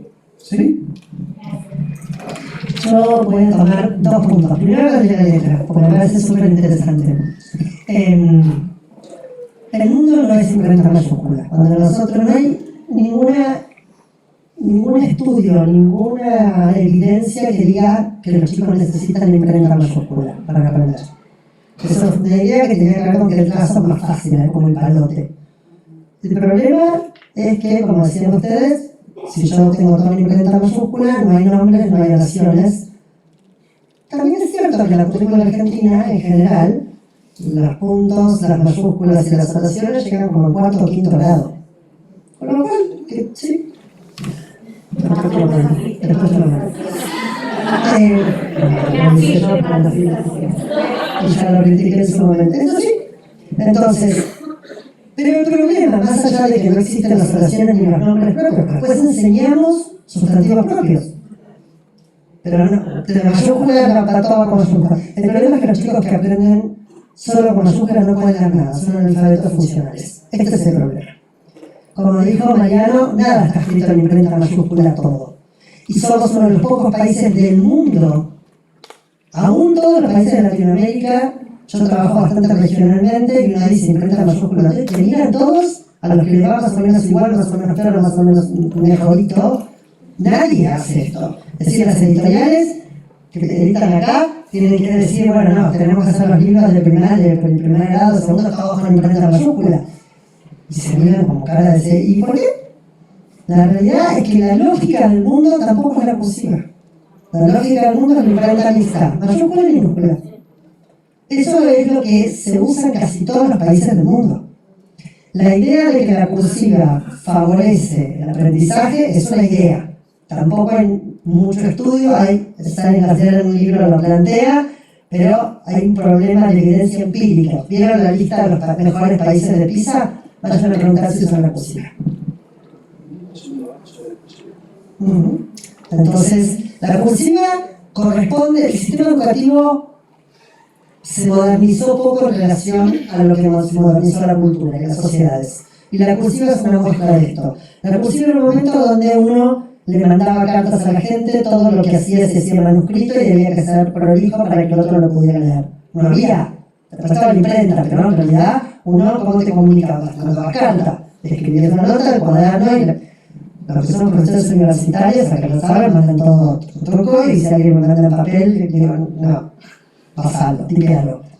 Entonces, la cursiva corresponde a un periodo del sistema educativo que no tiene mucha utilidad ahora. Después de los primeros años del colegio, la cursiva se murió. Porque los de después, secundaria, no usan más. Entonces el chico de cursiva para ese periodo, o como dijo una vez un maestro, para aprender a leer mapas antiguos. Pero para eso es solo para el que le interesa. Yo no puedo forzar a toda la población infantil, pero además, señores, si van a hacer en cursiva, hagan caligrafía. Lo que no se puede es que hagan cursiva y no hacer caligrafía. Porque es como querer que el chico haga flip-flap, rondó, vertical y todo, pero que no enseñarle la técnica, claro. Entonces, la cursiva uno puede decidir ponerlo o no. Lo que no puede no hacer es imprenta mixta, mayúscula y minúscula. Porque eso tiene un sentido. La oración enseguida se ve. Cuando alguien le manda sin querer, te mandan un mail o algo, todo en imprenta mayúscula, te quedas un tiro. No lo lees bien. ¿Por qué? Porque no sabes dónde empieza, dónde termina, porque está todo apretujado. Entonces, si después el chico quiere escribir él en imprenta mayúscula, vaya él, su problema. pero tiene que poder leer las dos, la mayúscula y la minúscula de la imprenta, porque el mundo es así. Entonces la lógica sería enseñar mayúscula y minúscula desde el comienzo, ¿sí? Explícito. Todas las letras tienen dos formas, una mayúscula y una minúscula. La mayúscula para los nombres y comienzo de oración. Todo el resto minúscula. Y después las excepciones, no tengo para las excepciones el primer día. Pero eso es básico, es fácil. Si yo lo hago fácil el primer día, no tengo que después volver a decir, no, este es un nombre propio. Está todo con mayúscula.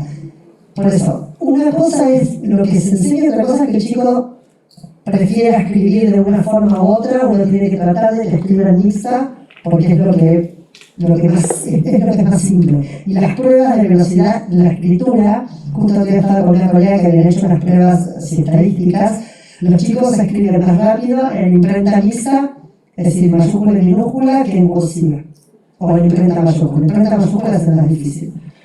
Y a nivel neurológico, la cursiva, No hay ninguna. No, esa es la idea de que tiene un beneficio y no está probado. No. Es una polémica, en el colegio de los Sí, padres de... todo esto es una polémica en el colegio. Sí. Y la otra es lo de los profesorados. A ver, evidencia sobre... En Estados Unidos ahora hubo... Les voy a contar una anécdota para que entiendan que no estamos solos en el universo. En Estados Unidos hay una persona muy importante, se llama Lucy Calkins. Lucy Calkins hizo los libros como él, a ver, el Capeluz, con lo que aprendieron a leer en Estados Unidos la mayoría de los niños en los últimos 20 años, 30 años. Método balanceado. Ahí se llama hiperbalanceado y Strict Queuing System, que es como un método de 3 bandas. Entonces, es el método con el que se enseñó. Hace un poquito, ella salió a decir públicamente que, bueno, que últimamente había habido evidencia científica en los últimos menos de 10 años y que entonces a su método le iba a agregar conciencia fonológica y un poco de enseñanza explícita. Esto generó un debate de magnitudes increíbles, pero entre otras cosas, porque toda la gente en los laboratorios de investigación salió a decir, hace 40 años que sabemos esto, no hace 10, contestando a si había evidencia. No había evidencia para cambiar a los métodos globales, constructivistas y todo, pero había muchas teorías muy fuertes asociadas a todo un movimiento en políticas educativas, en teorías educativas, asociado a movimientos políticos. Se convirtió en un tema muy ideológico. Perdón. Porque de hecho, cuando surge el cambio, aparece como zona de acción prioritaria. Arrancamos las escuelas que trabajábamos en lugares muy vulnerables, ¿sí? Distrito de la Boca, bueno, un poco lo vi ahí. Entonces era para el niño, con lo cual había una terrible, un concepto de discriminación, en mal sentido, digo, ¿no? Porque otros reciben un método y otros, los que no podían ir a pobres, teníamos que ir por ese lado. Y era obligatorio, o sea, tenía la supervisión, se sentaba y había que ir por ese lado. Así que claro, pero además yo creo que ahí hay otro concepto que no hablamos hoy que es fundamental, que es el concepto de la diversidad, la heterogeneidad. El concepto de escuela de todos. Señora, no puedo seguir hablando de la escuela para todos. La escuela es para todos. Es una redundancia. Como ser una mujer señora. La escuela es para todos. Cuando empezamos a decir que la escuela de la diversidad, la heterogeneidad, la escuela inclusiva, estamos presuponiendo que el sistema no es para todos. Esto no quiere decir que no tenga que existir, por ejemplo, el sistema de educación especial. Lo podemos discutir, pero la escuela no es solo la escuela normal o la escuela pública. La escuela es el sistema educativo para todos.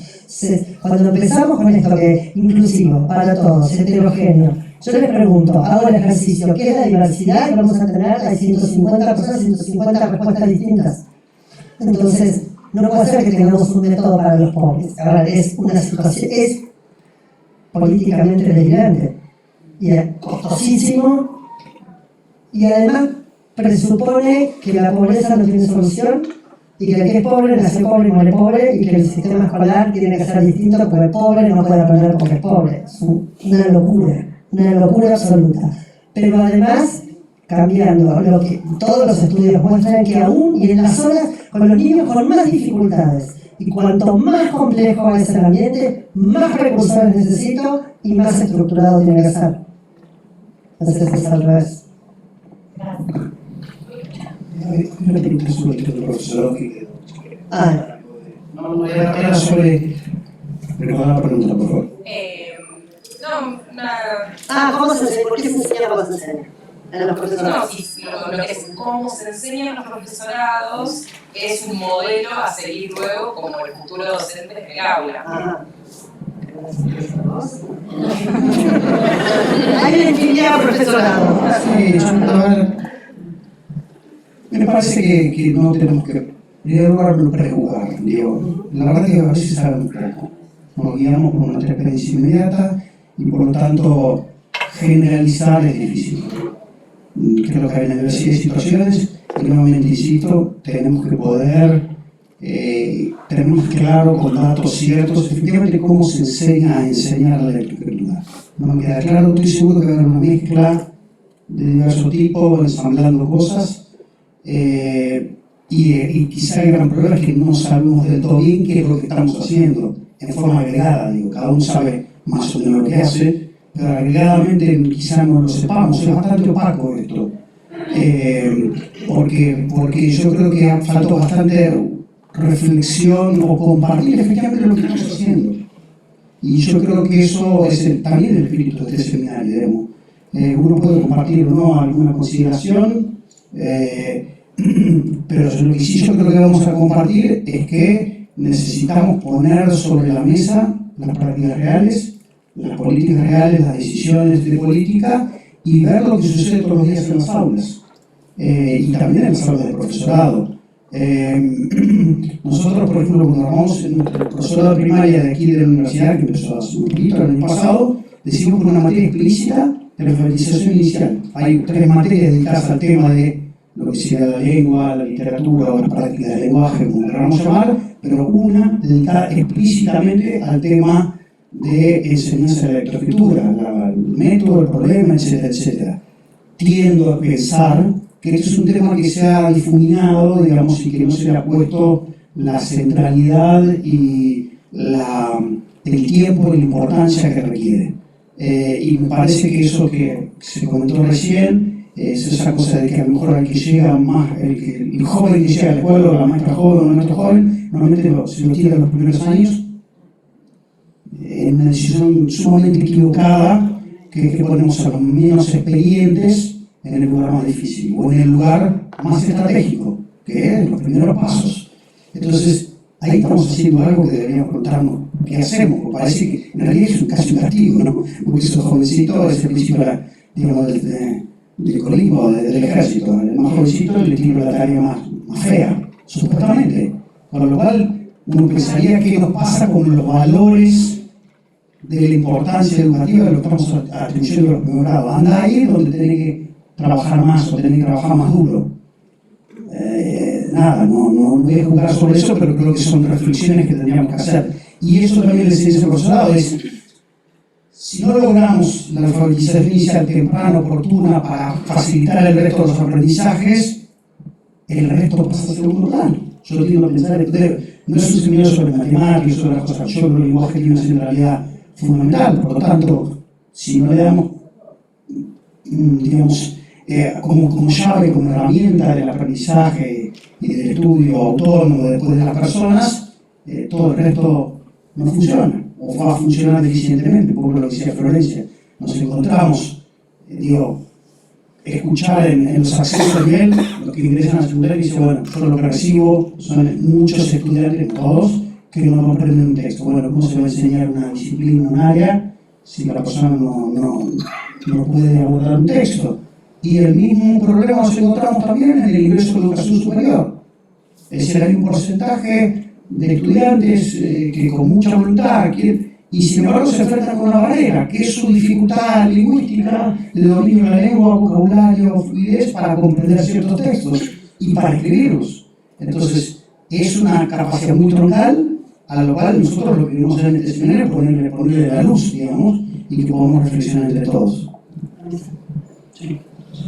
Yo quiero agregar, coincido totalmente, hay una infinidad de profesorados y seguro hay de todo, pero también está la currícula. En la currícula mandan el último encuentro, ¿no? Vamos a hablar de eso, creo. ¿No? ¿El último encuentro vamos a hablar de currícula? Sí. Algo.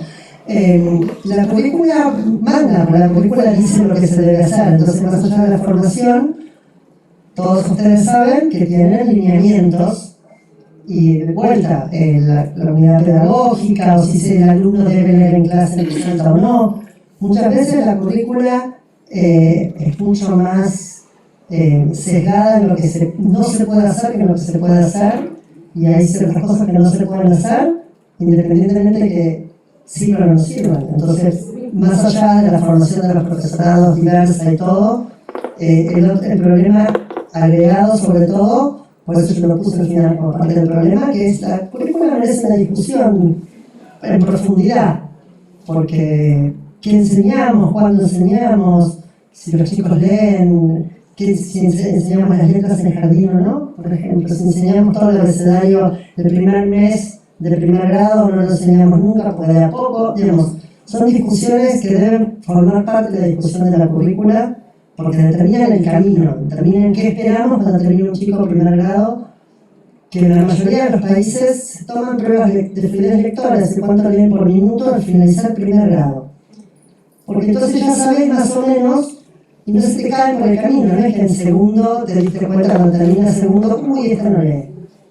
Y tenés la autopsia que decíamos antes. Entonces, la currícula tiene tanto peso o más, porque en última instancia va guiando el camino. Bueno, yo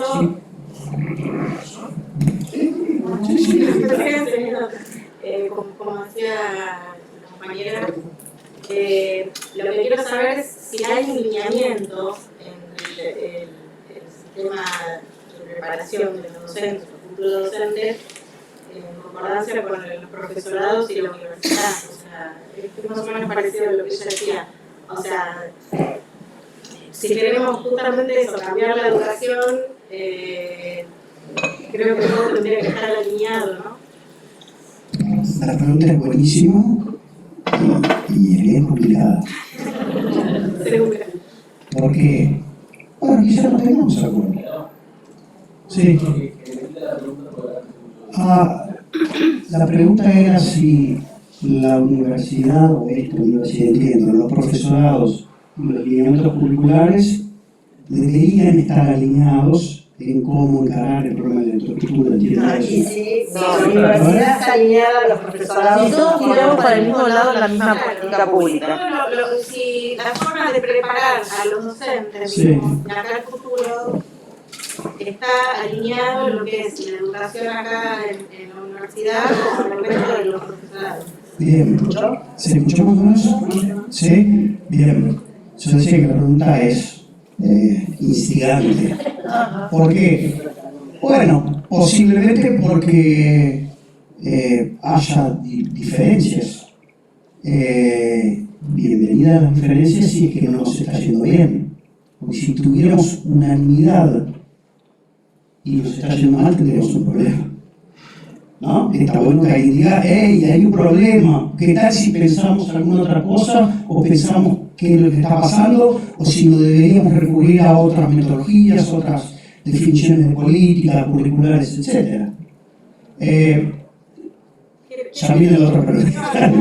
La pregunta es si consideran que todos los profesorados tendrían que unirse, digamos, a que el nivel sea universitario. No, esa es otra pregunta. Déjame lo que está dicho. Otra pregunta. De otro escenario, ¿no? De otro escenario. Porque mantengámonos en el eje de lectura. Creo que estamos convencidos de que hay un conjunto de evaluación de lo que hemos venido haciendo que no está coincidiendo. Y tenemos que empezar a discutir qué estamos haciendo. No es discutir, tenemos que generar evidencia confiable, datos. Las evaluaciones de alguno, nosotros tenemos ahí, me pasó la directora del Ministerio de Evaluación, el PowerPoint que se usó en la presentación pública, después vamos a ver cómo el que quiera lo vamos a poner a circular, donde están todos los datos por nivel socioeconómico, lectura y matemática, en FESBA y TESBA, por nivel socioeconómico, sector público, privado y agregado. Si están en escuelas, ustedes saben que están llegando esos resultados que se pueden ver por escuela, y hay que abrir una discusión sobre esa evidencia. Y esa evidencia abre todas las discusiones. Digamos, yo creo que abre todas las discusiones. Florencia planteó un punto de vista, seguramente hay otros que puedan plantear otro punto de vista, y bienvenidos al debate. Y si no hay coincidencia, eso es evidencia de que hay un problema y que estamos teniendo diferentes perspectivas o diferentes evaluaciones y diferentes diagnósticos sobre el problema. Bueno, acá no se trata de ver, digamos, tomar la decisión por A o por B, sino abrir un poco la caja a ver qué está pasando. Digo, por ejemplo, la metáfora de la caja negra, hay que abrir a ver qué está pasando en el aula, qué está pasando con los libros, qué está pasando con la formación de los docentes. Después, una de las cosas que vamos a descubrir es que no están alineadas. Y no es que no están desalineadas, quizá, pregunto, entre lo que hace esta universidad, lo que hacen unos profesorados y otros, lo que dice el ministerio. Quizá, aún dentro de cada cosa, la cosa no está alineada. Algunos que cursaron una materia muy viva de la telaraña, cómo buscar coherencia entre los elementos. Bueno, a lo mejor el ministerio puede decir algo, promueves una política curricular, los libros dicen otra cosa, la supervisión quizá pueda hacer otra cosa, a modo de hipótesis, no estoy diciendo nada, ninguna relación con la realidad. Ahora, esto es objeto, coincido con vos que para que una política y una práctica tenga resultados tiene que haber una coherencia de los esfuerzos, una consistencia sistémica, y tenemos que estar mirando qué resultados produce ese sistema que trata de actuar de manera coordinada. Si no la tenemos, bueno, cada gaucho está rumbeando por un lado distinto y después tenemos los resultados que tenemos. O tenemos una consistencia que en realidad no está produciendo resultados y hay que modificar el sistema. O sea, habrá que cambiar libros, métodos, formas o prácticas, cuando volvamos, cómo volvamos, no sé. Ahí hay que abrir, no estamos imponiendo ninguna receta, ninguna solución, simplemente abriendo la discusión. Yo creo que tu pregunta es fuerte, es una pregunta sobre las políticas, es una pregunta sobre las prácticas, es una pregunta a los formadores de formadores, es una pregunta a los que evalúan, a todos, y en ese sentido nos interpela a todos, y me parece que ese es el debate, y queremos dar tiempo a esto, y vamos a contribuir a circular la información, y invito a todos, como calculo que haremos algún mecanismo de circulación de información, a los que tengan alguna cosa que quieran proponer como elemento al debate, lo vamos a hacer circular, digamos, eso tiene que ser bien plural. Sí. Ahora trabajo inicial, y esto que comentaron está sucediendo, la verdad, yo lo veo, salvo las salas generales, sobre todo en salas de cine, donde la mayoría de las docentes, en el momento de empezar a trabajar con la lectoescritura, veo que los recuerdos que se los tiran a los chicos, reparten. ¿Qué es lo que estás haciendo? Bueno, pero es una forma de, bueno, pero ¿por qué no empezamos a trabajar con el reconocimiento de las letras, pasarlo a una carpeta, a una hoja? No, recién estamos con el nombre, con la palabra, entonces yo estoy pensando, comentan los dos en este caso, bueno, después lo pasamos a la masa, después lo vamos dibujando, el nombre, se quedan con el nombre y no avanzan, estamos en junio. Yo pienso que las pobres docentes de primer grado, no van a recibir a sus alumnos. Y después dicen, bueno, lo que pasa es que hay unos chicos que si tengo uno que sabe leer, pero porque le enseñan en la casa. O sea, esta idea, esta fantasía que conozco, sí, que ellos van a aprender, ¿no? Que el tiempo, ¿no? Les va a dar esa sabiduría. Y después el tema que la casa le tiene que enseñar, porque los padres no le tienen. Coincido con vos totalmente, pero en el nivel inicial, cuando uno propicia eso que vos estás señalando, la respuesta típica del nivel, por supuesto, esto lo quiero generalizar y incluir a todos, eso es primarización. Eso es desmeración al nivel. El punto está, a mí lo que más me desespera de esos planteos es que nadie de verdad pone al niño primero. Entonces, para mí eso debería, incluso me sigue llamando la atención hoy, después de la pandemia, con todo lo que pasamos, con todo lo que sufrimos, con todo lo que vos observás en el aula, que los niños pasaron situaciones terribles, que vos no te conmuevas frente a eso, a decir, yo tengo que hacer algo más por estos hijos, de verdad, como docente, no lo puedo creer. Entonces, a mí Eso lo quiero compartir. esa respuesta inicial es lo típico. El docente que quiere, porque además, como decía Florencia, un diseño curricular es un piso, nunca es un techo. Entonces, si vos estás trabajando con un conjunto de niños que pueden dar otro paso significativo, porque esa docente es capaz, los chicos pueden, Pero a mí me parece que hay ¿por qué no lo vas a dar? educación, ¿no? Algo pasa, no sé qué es. Bueno, tenemos dos ahí. Primero aquí la colega, sí, y después de atrás. Bueno, les comentamos, nosotros estamos preparando con la Andrea, somos de nivel inicial. Nuestro trabajo final tiene que ver justamente con las dificultades del lenguaje, que es uno de los factores que retrasan y dificultan la alfabetización. Cuando empezamos a preguntar a nuestro profesor que nos guía, que es nuestro tutor, cuando empezamos a preguntarnos cuál era la problemática y cómo la definimos y cuáles son los indicadores o las evidencias, una de las cosas fue las derivaciones del EOE, las derivaciones al departamento de lenguaje, porque lo que nos decíamos del equipo de EOE es ¿por qué tantos chicos a esta altura? Y es como que el tema es lo derivo, lo mando.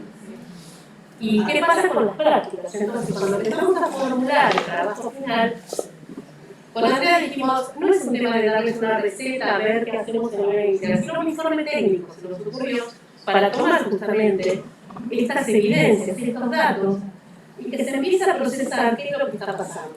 Porque si seguimos dando recetas, algunos nos aplican, otros nos copian, y seguimos en el mismo círculo vicioso. Entonces, nuestra idea es ser conscientes de la realidad, de las evidencias y de la cantidad de niños que son derivados cuando en realidad parece no es necesario. Porque hay una cosa. Pero un colega que más atrás, el colega que estaba atrás, ahí, sí. Sí. Yo creo que pasaron dos cosas a lo largo de estos años. Por un lado, vieron que los pensamientos tienen líquidos. En un momento nos convencieron de que usar poesía era un pecado, de que el niño solo tenía que ir descubriendo, que por encontrarse con diferentes portadores de texto, por el milagro y imaginarse la literatura. Y aunque diré que directamente cada uno en su lugar trató de hacer lo mejor posible, pero estas cuestiones terminan haciendo negocio, por la presión de la suscripción, porque el diseño a veces se tomaba, como vos decís, o un enfoque y termina uno casado con un enfoque que interiormente no está convencido, pero a de esto somos docentes, somos profesionales, y los resultados están a la vista, porque vemos en estos resultados lo que vemos también en los chicos.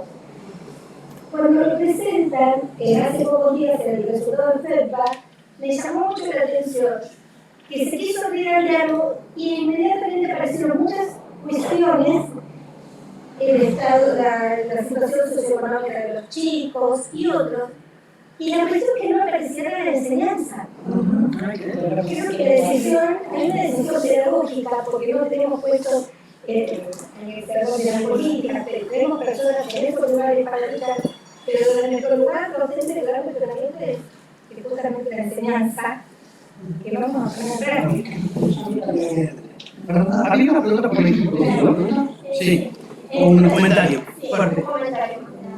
Respecto a eso del nivel inicial, es también más que nada el diseño curricular. ¿Qué dice el diseño curricular? No está explícito que en nivel inicial se enseña el currículum.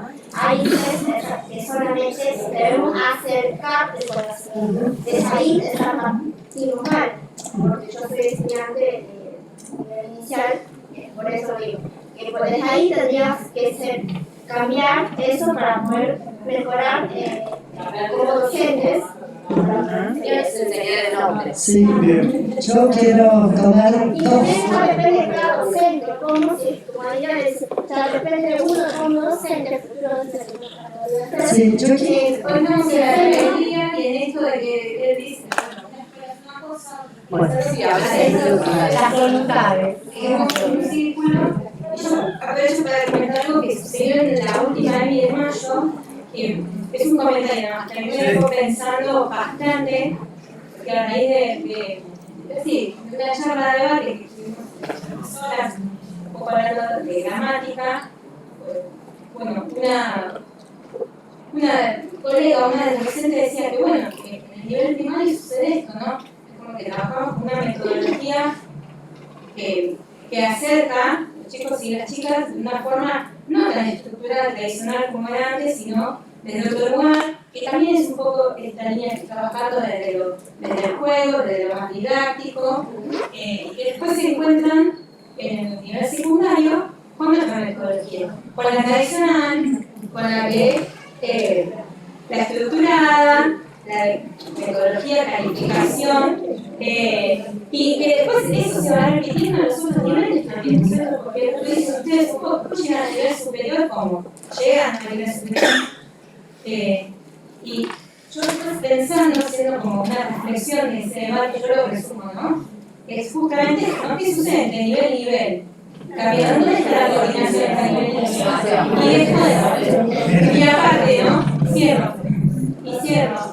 Siendo también, yo tengo pocos años de docencia, será el cuarto año que creo, y yo me siento en el medio desde que, bueno, de arriba me exigen mucho, como la preparación y el título y el puntaje, y que las capacitaciones y las supervisiones, lo poco le voy a exigir a los alumnos, a las alumnas en el aula.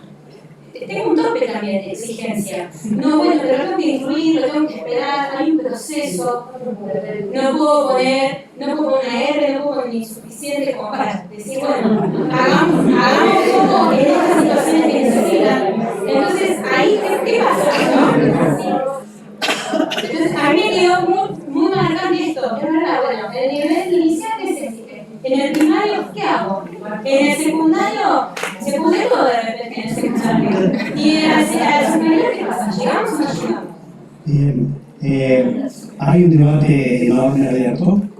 Yo creo que yo invito, primero me parece súper saludable este debate. Espero que el hecho de participar en este encuentro y los siguientes también nos permita hacer circular la palabra y poder debatir abiertamente y después continuar las conversaciones. Yo creo que es importante también es a veces sacarle el peso a ciertas palabras, que es lo tradicional, que es lo nuevo, que es lo innovador, etcétera, etcétera, y también poder mirar un poco a nuestros estudiantes, a sus progresos reales, también a los resultados del logro de aprendizaje o de dominio de determinadas capacidades. A veces tenemos un velo de palabras, una especie de gran nube que actúa a veces como tabú, como esto no se puede pensar, esto no se puede decir, y es una manera de restringir nuestra propia libertad de pensamiento, de reflexión y también de evaluación. Esta palabra no se puede usar, en esto no, eso es viejo. Yo siempre digo, a ver si me escuchan siempre más decimos lo mismo, la silla tiene 4 patas, hace muchos siglos, y va a seguir teniendo 4 patas porque es lo mejor que hemos inventado para eso, y quizá cambia algunas cosas, pero sigue siendo una silla. Entonces, seguramente hay cuestiones metodológicas y formas de educar, que por más que sean muy viejas y funcionan, no veo por qué habría que cambiarlas. Otras que sí. Pero yo creo que tenemos que sentir mucha libertad de la presión de lo que yo diría ese fenómeno de psicología de masas, de que hay que estar en la tendencia, hay que estar en la moda, o hay que aceptar las cosas porque así son las cosas. Yo creo que los profesionales se definen por su capacidad de decir, esto es mi opinión, esto es mi juicio, esto es mi fundamento, lo comparto con tal, y yo creo que tal o cual cosa. Yo creo que tenemos que ejercer nuestra libertad también como profesionales y dar los debates que hay que dar. Y esto es un ejercicio no solo profesional, no solo de política educativa, sino también ciudadano. Cada uno tiene su manera de pensar, tiene sus fundamentos y puede sentirse libre de las presiones de lo que van a decir los otros, porque cada uno de nosotros puede tener un juicio, y yo creo que estos espacios de interacción sirven para fortalecer, reflexionar, enriquecer los juicios, ver si uno puede estar equivocado, modificarlos, etc. Pero yo creo que así construimos mejor democracia, mejor educación, mejor sociedad, y no diciendo las cosas se hacen así porque alguien meramente lo dijo, o porque la palabra tal es tabú y entonces hay que correrse en el otro extremo para que no piense mal de mí. Esto es un mecanismo muy complejo de censura que a veces en nuestra sociedad funciona mucho. Así que yo invito por lo menos acá, digamos, las reglas del juego son otras. Esperemos que esto pueda también difundirse a otros ámbitos. Sí, hay una cosa muy breve, es uno, pero, y después cerramos. Sí. Quería sumar un poco a eso que estaba diciendo, que por ahí no es censura, sino un poco comodidad. Porque cuando requieren los lineamientos que no estemos de acuerdo, a veces los asumimos para hacer el problema.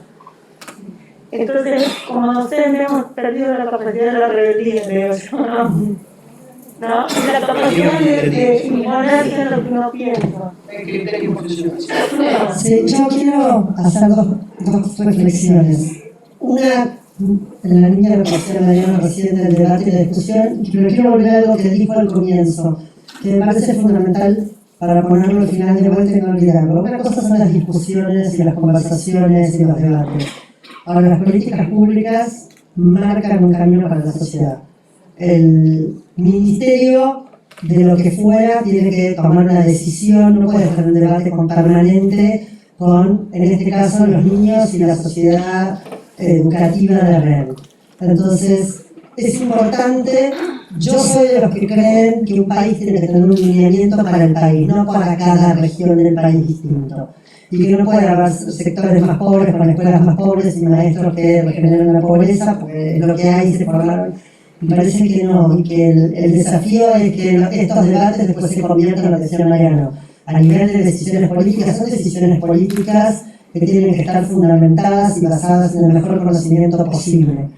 Y que deberían, esas decisiones políticas deberían ser el sustento de la currícula y la formación docente. Porque no hay sistema educativo sin los docentes. Y la currícula es lo que les camina y les marca el camino. Y es lo que ustedes dicen todo el tiempo. Bienvenida a la selva. Te dicen no puedes poner en un informe, no puedes todo eso. Por acá se reían, es así. Entonces, por eso. Entonces, es importante esta parte. Y lo otro es alguien habló de cuánto las escuelas pueden decir, no, bueno, porque la familia le enseña. Así como el sistema escolar no puede decir que no aprenden por la pobreza, yo voy a hacer uso de una frase de otro colega colombiano, que en una conferencia él decía que tiene años de director de escuela, trabajó durante años como director de escuela, fue ministro de educación en su país en su momento, o viceministro, pero en su momento él dice, digo algo que a todo el mundo le cae horrible al comienzo, pero después la escuela tiene que funcionar, cada escuela, cada grado, cada maestro tiene que pensar que sus alumnos son huérfanos. No hay familia. Porque entonces lo que yo enseño lo aprenden todos. No puedo dejar una parte del librado que lo haga la familia, porque el que no tiene mamá, papá, tío o hermano que se lo enseñe, le faltó un porcentaje de la clase. El sistema escolar tiene que cerrarse en sí mismo. Lo que tienen que aprender los chicos tienen que aprender todos. Y el maestro es el responsable del sistema educativo. Si además está la familia, bienvenido. Esto no quiere decir que la familia quede fuera. No. Pero lo que no podemos es mandarle a hacer una tarea nueva a la casa para que le enseñe al hermano o pensar y no lo aprende porque en la casa no tiene nadie para hacerlo. Escuela de niños huérfanos, con buenos docentes, buenos sistemas, pensado para todos, porque la escuela es para todos. Y si hay familias, bienvenido. Pero no, lo que no podemos es echar la responsabilidad afuera, porque así no fue.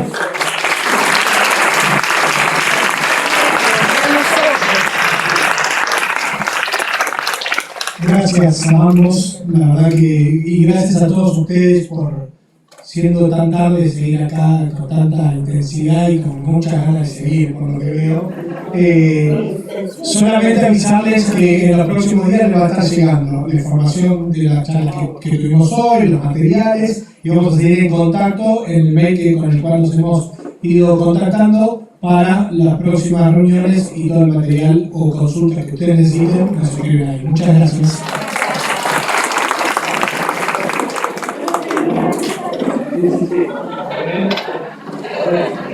Gracias.